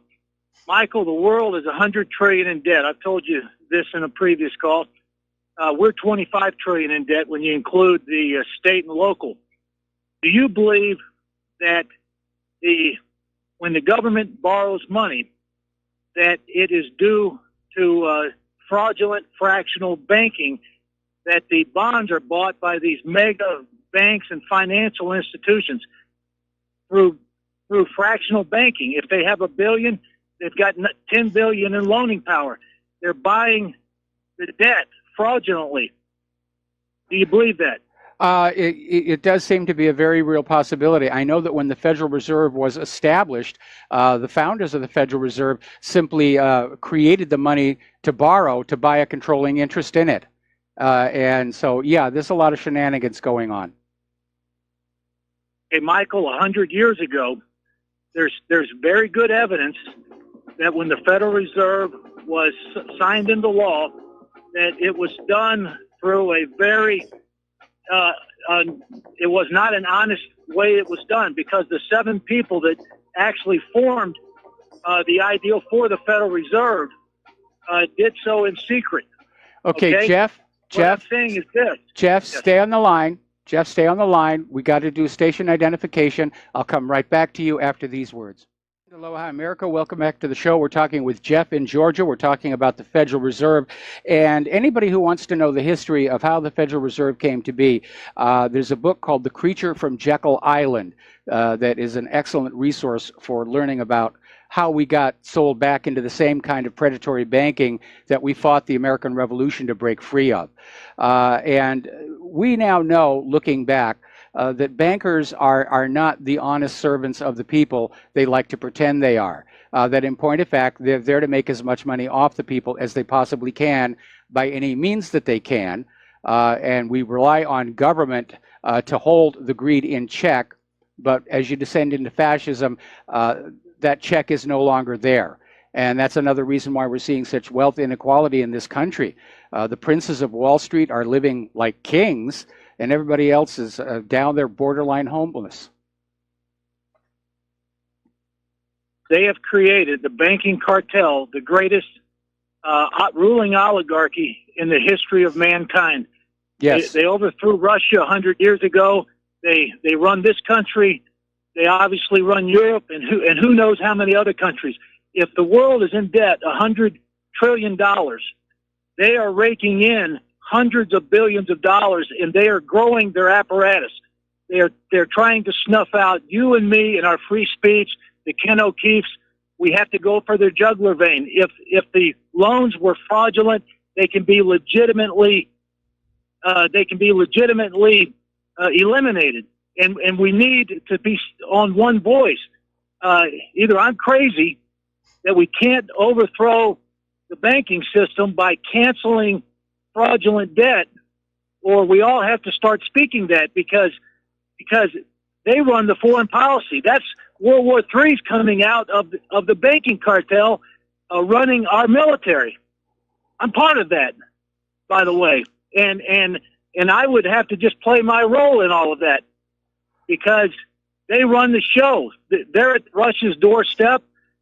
They're going into the Middle East and creating all that chaos. It's not my policy, but I don't have the voice. You have a voice, and when you spark, there'll be a nonviolent revolution once the people are educated. This debt is fraudulent, and we can cancel it legitimately, and we can use that what we have saved Jeff, for the human development. Jeff, we've had this discussion before. Here's where it breaks down. Okay, how do you cancel the debt? You'd have to have some kind of a court trial, and where you're going to get the judges, and whose side would the judges be on? Now, the judges would probably say that the U.S. government entered into this arrangement with the Federal Reserve as a valid binding contract, and therefore the debt is legitimate.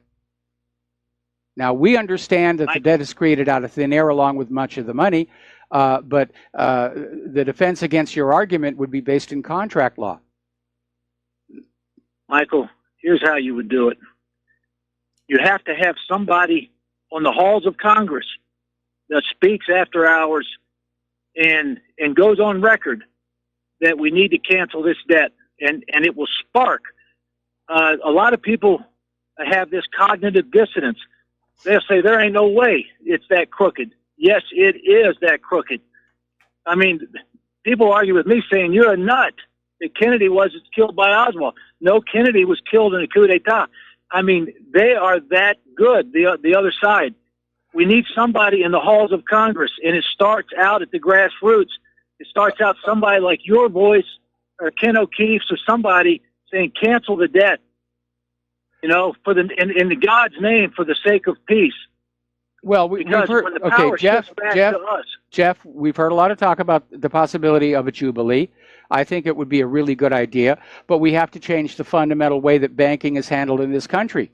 Private central banks are inherently pyramids, and from time to time they do collapse. Now, in the past, when all of these private central banks were independent entities, when one would collapse, the others would come on in and help them get restarted.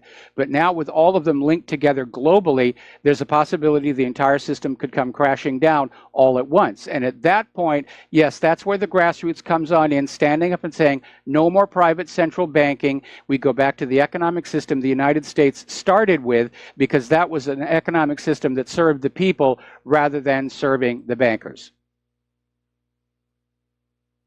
Well, you know, you heard my ideal. I respect your ideal, and I'll keep studying it, Michael. Well, you understand, Congress can rescind the charter of the Federal Reserve anytime they want to. But because they are receiving such generous contributions from financial institutions, along with the fact that their stock portfolios are loaded up with all of these Wall Street and banking stocks, no, they're not going to vote against their own wallet. They never have. Anyway, Jeff, thank you very much for the phone call. We're going to let you go and switch over to Dan in Missouri. Aloha, Dan. Welcome to the show. What's on your mind? Hey, good afternoon, Mike. I had the opportunity to take a tour of the Federal Reserve Bank in San Francisco in 2011. Yes. My wife and I were killing some time. We had to come back to Missouri, and we were walking around downtown San Francisco, and I just stumbled on it. I looked up, and this monster big building for there with all these huge columns, and I saw the title over the door. And I'd been listening to RBN for a number of years, and that really piqued my interest, to say the least. So we went in, and the lady at the counter, she was kind of like behind a wall with just a little window. She said, well, you need a 2 weeks notice to take a tour. And I said, okay, thank you. And there wasn't much to see in that little foyer. And there was another lady in there with a bunch of high school kids. And she said, where are you from? And I said, Missouri. And she says, I love your accent. what do you do there? And we talked a little bit, and she says, you could bump in with us. We got a high school class, and they don't know how many chaperones we brought. And I said, I'll be so good you won't even know me. We laughed. We got a chance to go on that tour. And when we went in, we all sat down in the middle of a room that had all these glass cases around the perimeter with all the coins and the currency over the history of our country. And this nice-looking middle-aged German accent lady came in, blonde-haired, very professional-looking, and she said, we want to welcome you to the Federal Reserve Bank of San Francisco, and we want you to know something right off the bat. And then she got real theatrical, and she kind of bent down and she pointed to everybody in the room, and she said, we are not part of the United States government. Yep. And I knew that because I'd been listening to RBN and done some research. And then she said, do you know why? And then she stood there with a smirk on her face like the cat that ate the canary. And she said, you don't want a bunch of politicians controlling your money now, do you? And I wanted to slam that lady up against the wall and say, ma'am, you know, the Constitution says very clearly that it's Congress's responsibility to set the value of our money and control the distribution of it. I'm on the air. So that was a real eye-opener that she would openly admit that. Yeah. Well, we have Alan Greenspan on a videotape saying that the Federal Reserve answers to no U.S. government authority. They're a private corporation. They call themselves the Federal Reserve to fool people into thinking that they are somehow connected to the government, and the government does have something to say about who becomes the Fed chairman, but it really does operate independently, and it's there to make money, as much money as they can, off the backs of the American workers. And that's why they're fighting this full audit that people like Ron Paul and later Rand Paul are saying. They don't want the American people to realize how much real wealth the Federal Reserve has basically sucked out of the American economy. You've heard about the Grace Commission report, I'm sure, right? Yes. And have you talked about that much on your show when the Federal Reserve comes up? No, we haven't really. I probably ought to make a point of doing something about that. On that. Have I got time to give you a little quick blurb on that? Sure, go ahead. Okay, well, the Grace Commission report, if I'm not mistaken, was instigated, or not instigated, but authorized. I believe it was Reagan. I apologize if I'm off. It wasn't that long ago. And he put together a blue ribbon panel.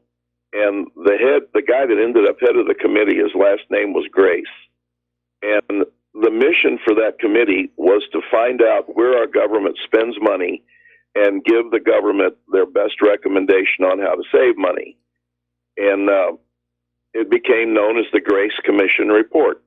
From what I understand, and if I'm off, I apologize, but I'm pretty close. It took them over a year and 10,000 pages to create that document. You can imagine our government spends money on everything from Kleenex to tank tracks, of course. Yes. And if you'll call up the Grace Commission report online, and I would highly recommend all your listeners to do this at least once, you'll get about a 6 to 8 page summary of that over 10,000 page document. And you can read it. It's not that long, but if you'll just flip through, you'll find a highlighted paragraph that's not very long. And in summary, that paragraph says, all IRS tax dollars collected from individuals, not corporations, all of that money goes directly to the Federal Reserve to pay the interest on the national debt. Yes. And so here's the way I understand it works. And if I'm wrong, please somebody call in and correct me. I'm not trying to spread falsehood. When our government decides to borrow money from the Federal Reserve, they call them up and say, hey, we need $1 billion. And then we sign a document. I think it's called the Treasury bond. I could be off there. No, you're correct. Okay. And then the Federal Reserve calls up the mint, where they press out the slugs and write out what we call money, which isn't. And and then the Treasury says, how do you want them? Ones, fives, tens, 20s, 50s, 100s. And the Federal Reserve tells them, and then the Federal Reserve takes possession of those bills for the cost of printing. Yes. And before we started with the new big president, off center stripes and all that stuff, but before they were altered, it cost less than a nickel a bill, whether it was a 1 or 100, because you have to remember it's just paper and ink. It's good paper and good ink because it's really not paper, it's fabric. But that's all it is. So my question to the world and anybody else that can explain this, why do they get the interest payment on something that they didn't even pony up for the principal? Talk about a scheme. Yep. All they paid for, have you understood that all they paid for is the cost of printing to take possession of those bills? Yeah, I was aware of that, and it gets even better because only a tiny fraction of the new money is in actual physical coins and currency. The rest is just numbers and computers, and it doesn't cost them anything to type a number into a computer. So yeah, they're just creating money out of thin air and charging us interest on it. And that's pretty much the way it happens when you go borrow money from your local bank. They don't necessarily have $10,000 there. It's an entry on a ledger, and you get to pay them interest and principal back for them entering numbers on a ledger. Is that not correct? That's pretty much the way it works, yes. For banking at the local level, from what I understand. Is that right? Yes. Well, that's where that fractional reserve system comes on in, where they only have to have so much cash and they can loan something like 8 times that as a ledger entry. And that's all it is. It's numbers in a computer. I don't know exactly, but man, that just makes you look at your local banker like, boy, I thought Al Capone died, you know? Yep, absolutely. What a con man. Well, listen, I just wanted to let everybody know, go visit your local Federal Reserve Bank in these big cities and listen to their spiel. It'd be interesting to know if they're still spreading the same manure they were back then. And Mike, I really appreciate your show. You're doing a great job. All right, Hang in there. Thanks an awful lot, Dan. We're going to let you go. We're going to do a shout out to our on-air affiliates. And before we take the next phone call, breaking story, Attorney General Jeff Sessions is refusing to appoint the second special counsel. And basically he's saying we can do the job just fine here at the Department of Justice. So I'm afraid we were right to question whether anything really is going to happen at the DOJ. All right, back to the phones here. Teresa in Alaska, aloha. Welcome to the show. What's on your mind? Hi, Mike. Yeah, I've been in and out of the house, so I missed most of the conversation. But I had a question about the Federal Reserve. Now, it was my understanding that they had a 100-year charter that ended in 2013. No, it was amended by Congress. It was amended by Congress to be open-ended. There's no expiration date. Okay, because that's what I was going to do. Because otherwise they'd be operating without a charter, so we could just shut them down. But I guess not. Okay, that was my question. All right, thank you very much, Teresa. We're going to let you go, and we're going to switch to Al in Canada. Aloha, Al. Welcome to the show. What's on your mind? Okay, I guess we lost Al. And the phone lines are open, 800-313-9443. So let's get on back to... Hello, Al, are you there? Yeah, I'm here. Okay, what's on your mind? Oh, I was wondering if you were aware that your website is down, at least in Ontario, Canada it is. It's working fine from here. Or what happened? Oh, look, now it's working. Anyway, okay, good. So you're talking about the Federal Reserve and, you know, basically legalized counterfeiting as far as the Congress is concerned. One of my favorite topics because, you know, obviously everybody gets scammed by this, and a lot of people don't even realize that, you know, the Federal Reserve doesn't even call the shots. This is all done in this is at Brussels, I guess, the Bank of International Settlements. Even, Canada, we have a public central bank, but of course, we're hooked to the same scam that the Federal Reserve has created. The UK nationalized their central bank just after World War II for obvious reasons, because, they went belly up. And of course, they lost the world's reserve currency, the pound sterling. And there's a couple of other ones that are public around the world, but of course get called, the shots get called from the Bank of International Settlements. But the question I have, though, is, are you aware that, at the end of the fiscal year, the quote unquote, how do you say this? The quote, the profits, if there is such a thing, the profits do, of course, some of them do, most of them do go to the government, or the Treasury, I should say. Mm-hmm. But here's the thing. Where do they get these profits from? They just create this out of thin air, right? Because, you have all these big chartered banks that park their money there, especially in the United States. And I think there's a couple of trillion being parked right now. And it accrues interest, even though it's low. But right now, I think it's like $4 or $5 billion. Mike, they even create that out of thin air because, we both know that the central bank of the United States, the Federal Reserve, has a balance sheet of just over $4 trillion that they're trying to unwind. Of course, they never will, because it's all defaulted loans that, they're never going to get paid, unless they start going out and breaking arms. It's like, like credit card debt. No one's at least in Canada, you're not responsible to pay for credit card debt up here. The money the money does not exist to pay off the debt unless you inflate the debt away, which is a big driving force behind inflation, because the way it's set up with a private central bank is the instant that first pretty printed piece of paper goes into circulation, more money is owed to the bank than actually exists. And that's the debt trap right there. No matter how hard you work, no matter how much you sacrifice, you can never pay that debt off. And the bankers use that debt to exert influence over you, your community, your state, your government, your life. Okay, Al, we're going to let you go. We got to take a break for commercials, and we'll be right back. Aloha, America. Welcome back to our show here. Now, up in Washington State, Governor Jay Inslee has signed a bill to ban the practice known as gay conversion therapy in Washington State. And these were therapists who were going on out to gay people who were having problems with social pressure or maybe self-guilt. That they thought being gay, that there was something wrong with it.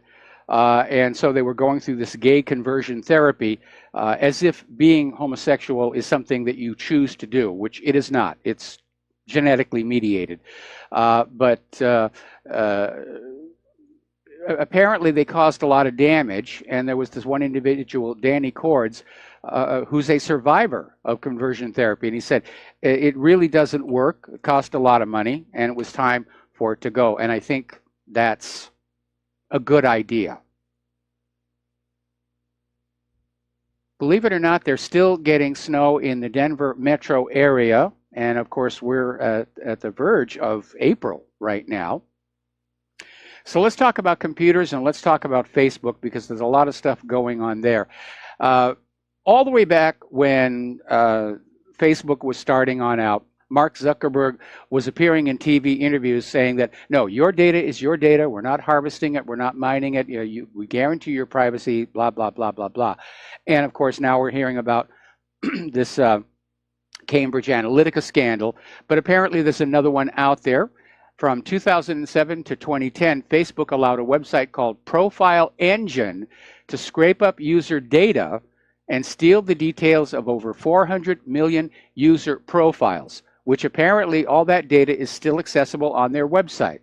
Apparently you can go to this website, and I presume for a fee, you can put in somebody's name and you will be able to acquire all that Facebook data on that other person, along with whatever else Profile Engine is grabbing. And there are quite a few of these websites where you can get personal information about people. Again, privacy is for sale in this country. and it's a little bit scary. Now, over in Europe, they have passed a bill called Right to be Forgotten, and it allows people to petition to have stored data, search results on them removed. And it's showing that there is a backlash against this open trade in our private information all over the world. We need a law like that here in this country. I don't think it's going to happen because right now Facebook and, for that matter, Twitter and Google are firmly in bed with the U.S. propaganda machine. Now, last week, Facebook basically closed the page of the Safa Palestinian Press Agency. They had 1.3 million followers. They also closed Safa's account on Instagram. And the Palestinian Media Association last Tuesday condemned Facebook's assault on the free speech of Palestinian journalists. Facebook came on back and defended their action, describing Safa Palestinian Press Agency as hate speech.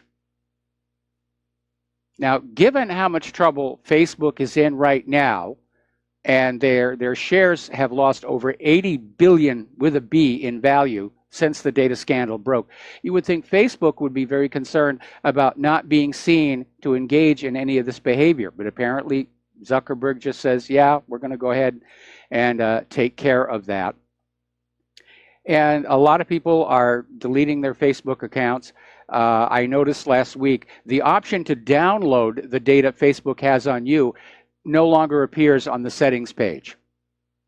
If you go in and you search how to download, you'll get the official page from Facebook. If you follow the instructions, that final button is no longer there. And it used to be there because a couple of years ago, I did download the file to see what Facebook was saving, and it was everything. And especially if you're using Facebook on a smartphone, they're apparently tracking your text messages and phone call metadata as well. Now, there's an interesting little article over in the Register talking about how the Internet of Things is really very insecure, and the software is just riddled with security holes. Like so many other products, it was just rushed on out there without really making sure it was going to be safe for people to use. And apparently this company, Pratio Security, put a representative sample of 100 iOS and Android applications to manage connected objects through their paces. And they found that about 1 in 7 applications sourced from the Google Play and Apple app stores were vulnerable to remote takeover. Hijacking was a risk because these apps were discovered to be defenseless against bugs that might lend themselves to man-in-the-middle attacks. Now, obviously, inside your own home, a man-in-the-middle attack is going to be a little difficult to carry out. But if you are controlling your Internet of Things from outside the home, then there are plenty of opportunities for that to happen. Plus, people can hack on in and see what you're doing inside your own home. They can look through any connected cameras. They can listen through any connected microphones. They can see what you're watching on TV. I don't want to have any of those things in my house. We're going to take a break now for commercials. We'll be right back. Join us on the air, 800-313-9443. Aloha, America. Welcome back to the show here. We're going to go back to the phones. Don in Iowa, aloha. Welcome to the show. What's on your mind? Hello, Mike. Yes, I think you said something about global warming here a while ago. There's an article here in Yahoo News.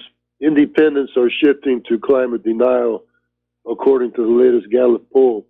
And what this article obviously is still skewed towards the whole global warming. What they're implying is these people are stupid for shifting to quote climate denial. Well, they use the word denial to give it the same dark stain as like Holocaust denial. But yeah, the liberals right now, that seems to be their attack. If you don't agree with them, you're stupid. In fact, Fox News just had the co-star of the Roseanne relaunch, who was out there saying that women who support Trump just can't think for themselves.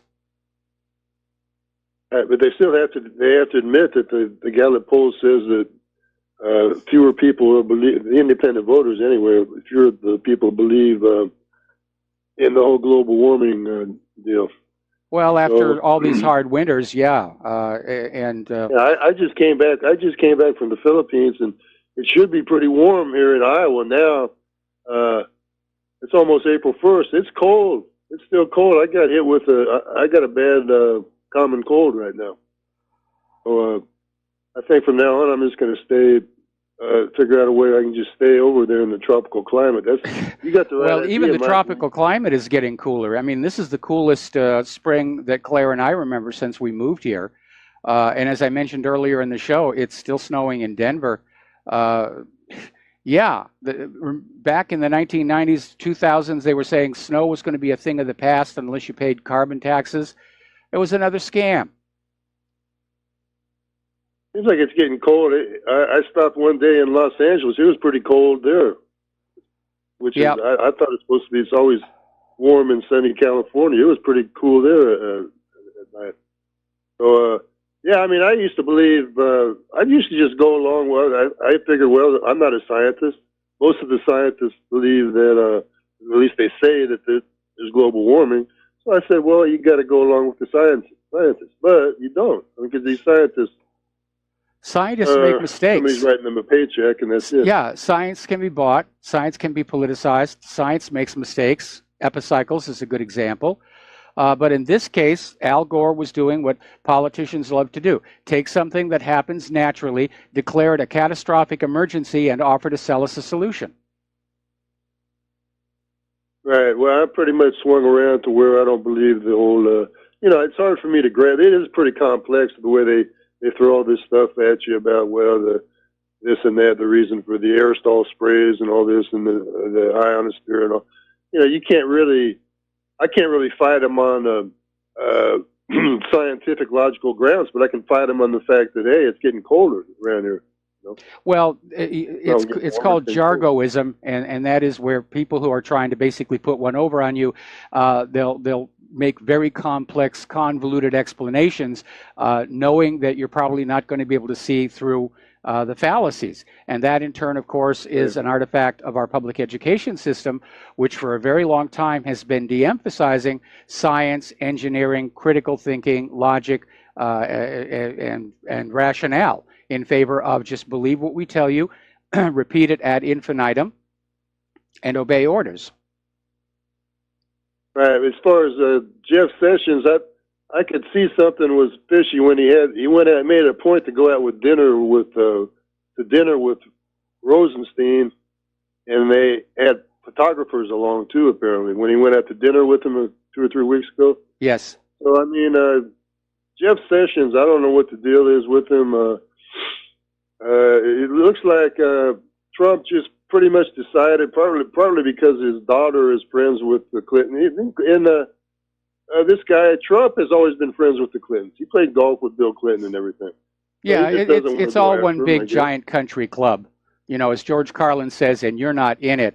But yeah, Sessions, Larry Klayman's already out there with a message saying that Sessions must resign. His failure to appoint a special counsel, it justifies him being removed. Yes, I think you're right. Okay, I'll let you go, Mike. Thank you. All right, thanks an awful lot. We're going to let you go. Getting on back to computers and high tech. Apparently, there is this long-running glitch in some Windows 10 PCs, and it apparently shows up for people who like to play online video games, and it's been there for more than half a year after it was supposed to have been fixed. And specifically, the users claim the stuttering problem showed up with a Microsoft patch, and the performance of these high video games at high frame rates has gone down. And they're very, very upset about it. Meanwhile, academics have discovered a new CPU, what's called side channel attack, named Branch Scope. And basically, it targets what's called direction prediction.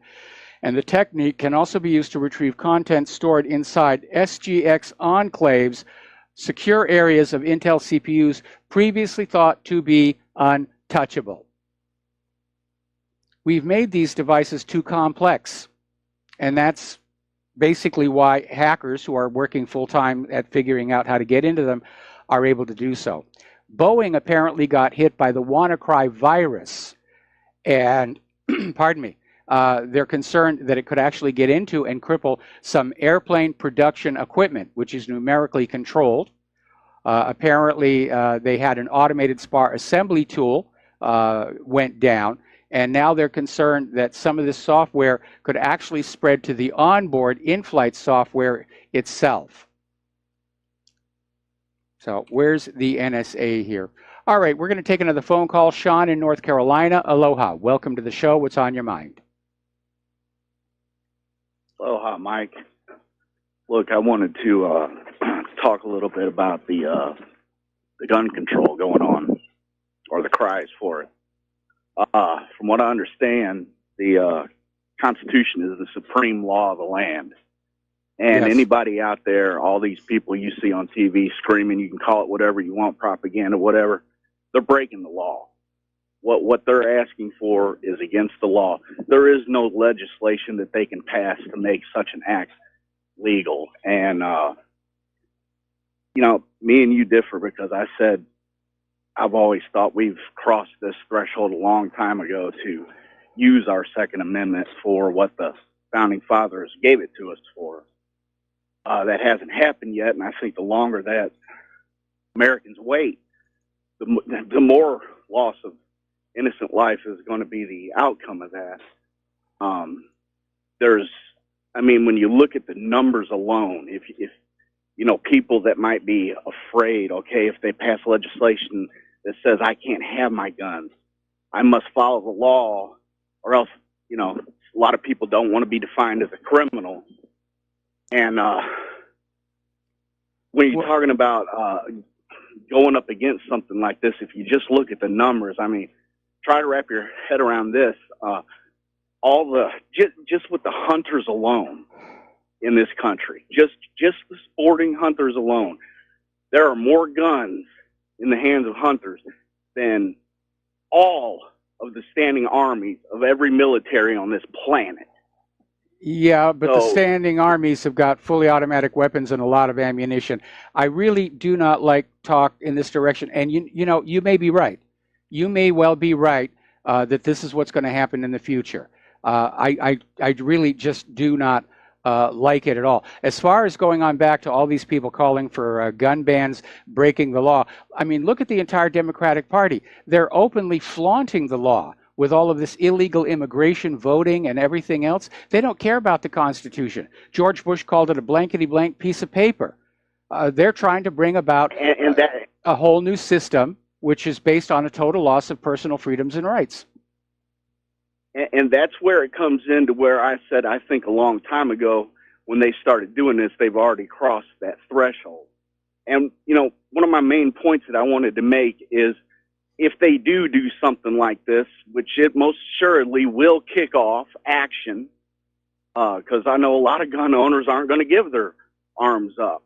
But, you know, if the day comes where, and I think it will, the patriots will prevail, you know, the people that submit to this, the people that hand their guns in for being told that that's law now and everything, you know, if you look at it, they're guilty of treason. Well, you know, when you've got a whole bunch of guys in black body armor pointing their guns at you, it's going to be rather difficult to stand on the Second Amendment. That's just the practicality of it. And I hope we don't get there, but certainly that's the way some of these liberal Democrats are talking about. There's that Democratic candidate for sheriff who's out there joking about, let's just go ahead and, you know, kill the gun owners to get their guns. Well, And, you know, they think the gun owners are violent. Is an enemy of this country. And, you know, obeying what they want, you're providing comfort and aid to an enemy, a domestic enemy. And, you know, there might be a day where a list has gone down of everybody that has provided aid to the enemy. And, you know, you might be rounded up by the patriots, and, you know, treason's punishable by death.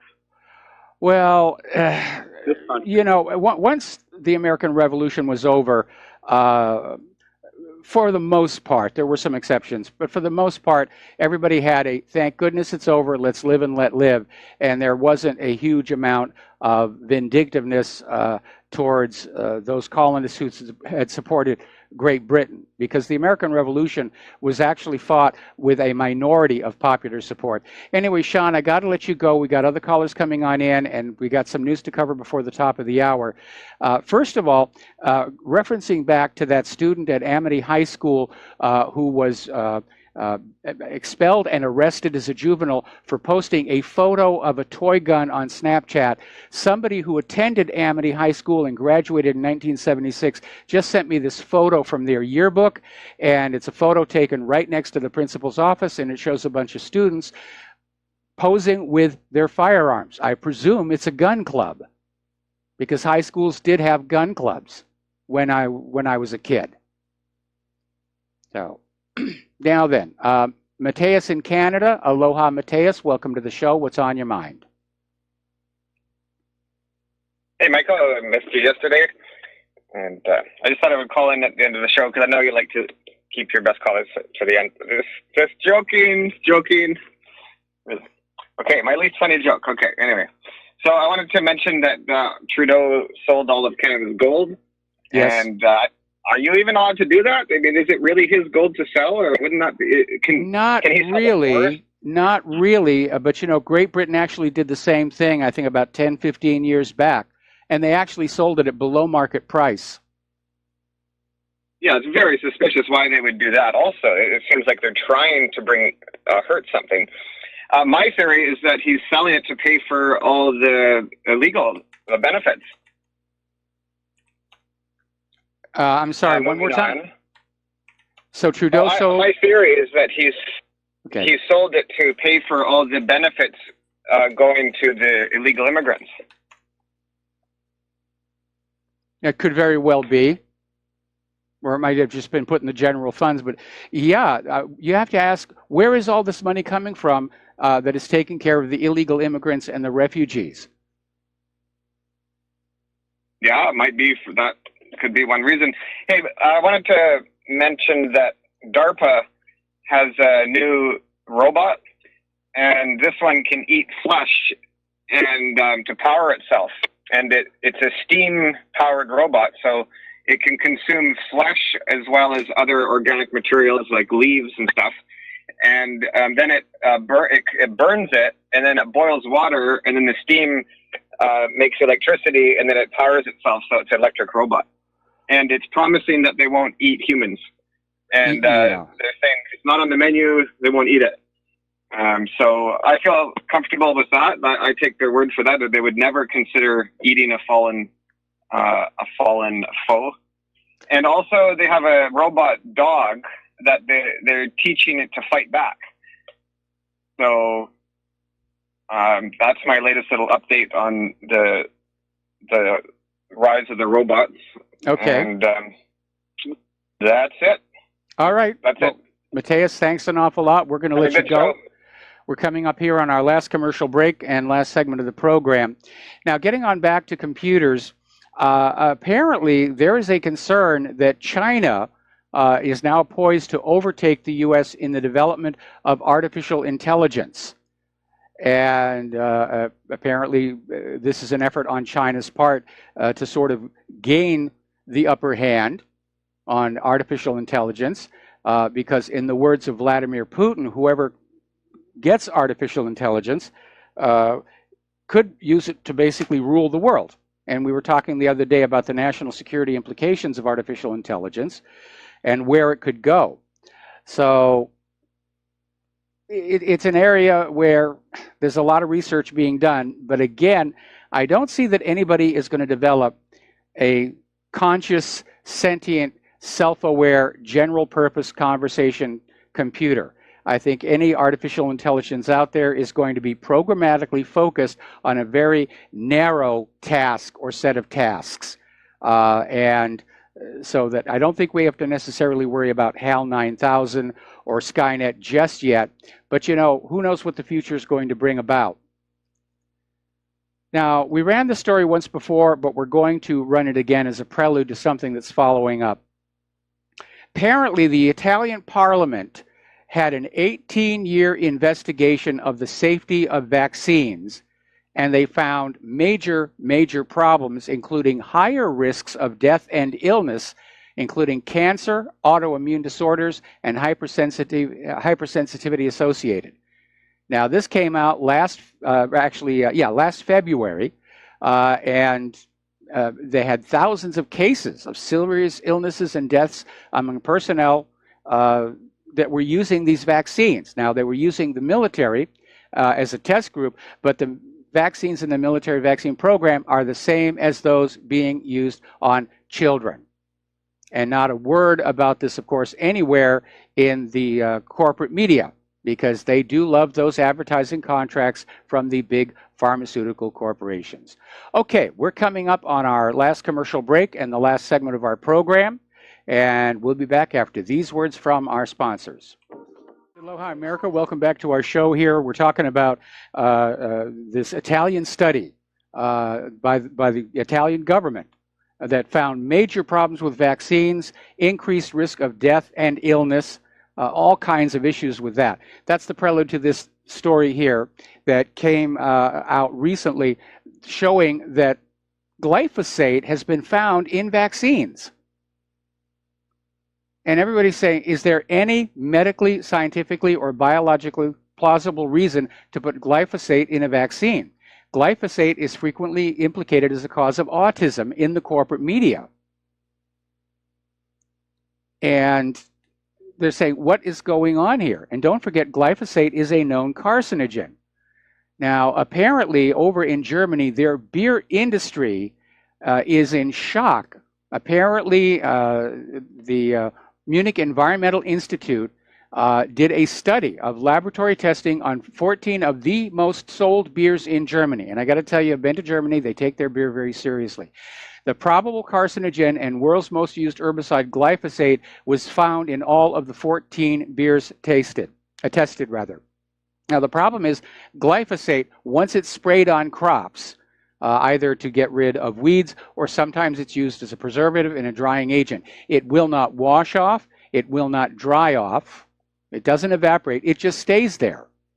Now, some of these beer companies have already announced plans to find some way to prevent the glyphosate that is on the components of the beer from getting into the final beer itself. But apparently, this is a problem all over, because over at TrueOrganicAndFree.com, there was another test that was finding glyphosate in popular brands of wines, the majority of which are from the U.S.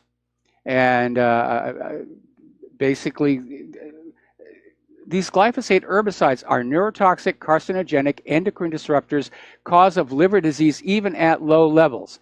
And the wine brands tested included Gallo, Beringer, Mondavi, Barefoot, Sutter Home.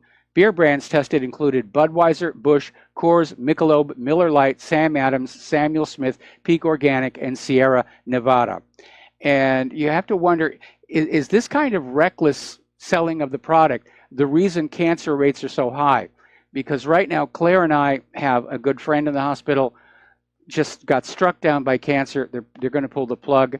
In the little prayer section of the program at Claire's church, you just see name cancer, name cancer, name cancer. And it seems out of control. All right, we're coming up to the end of the program, and I want to give you a reminder. John Stadmiller is coming up with his program, and his guest is going to be Michael Herzog, who also has the show just before mine. And apparently they have got some real bombshell news stories to share with you. So please make a point of staying on this dial. Don't touch that dial. Stay tuned for John Stadmiller's program. And he obviously is going to have a lot of good things for you. So we're coming up on the end of our program. Apparently, one final news story, more than 2,400 animals killed by an oil spill in Colombia. That's why these people don't want those pipelines in their home. All right, there's the music now, and we're going to get on out of here and get something useful done with the rest of the day. Stay tuned for John Stadmiller. Please take what you learn here, and at the website, and share them with everybody that you know. And please, please, please donate to RBN and whatreallyhappened.com. We are in a dire situation. We really do need your help. We'll be back tomorrow. Aloha, America.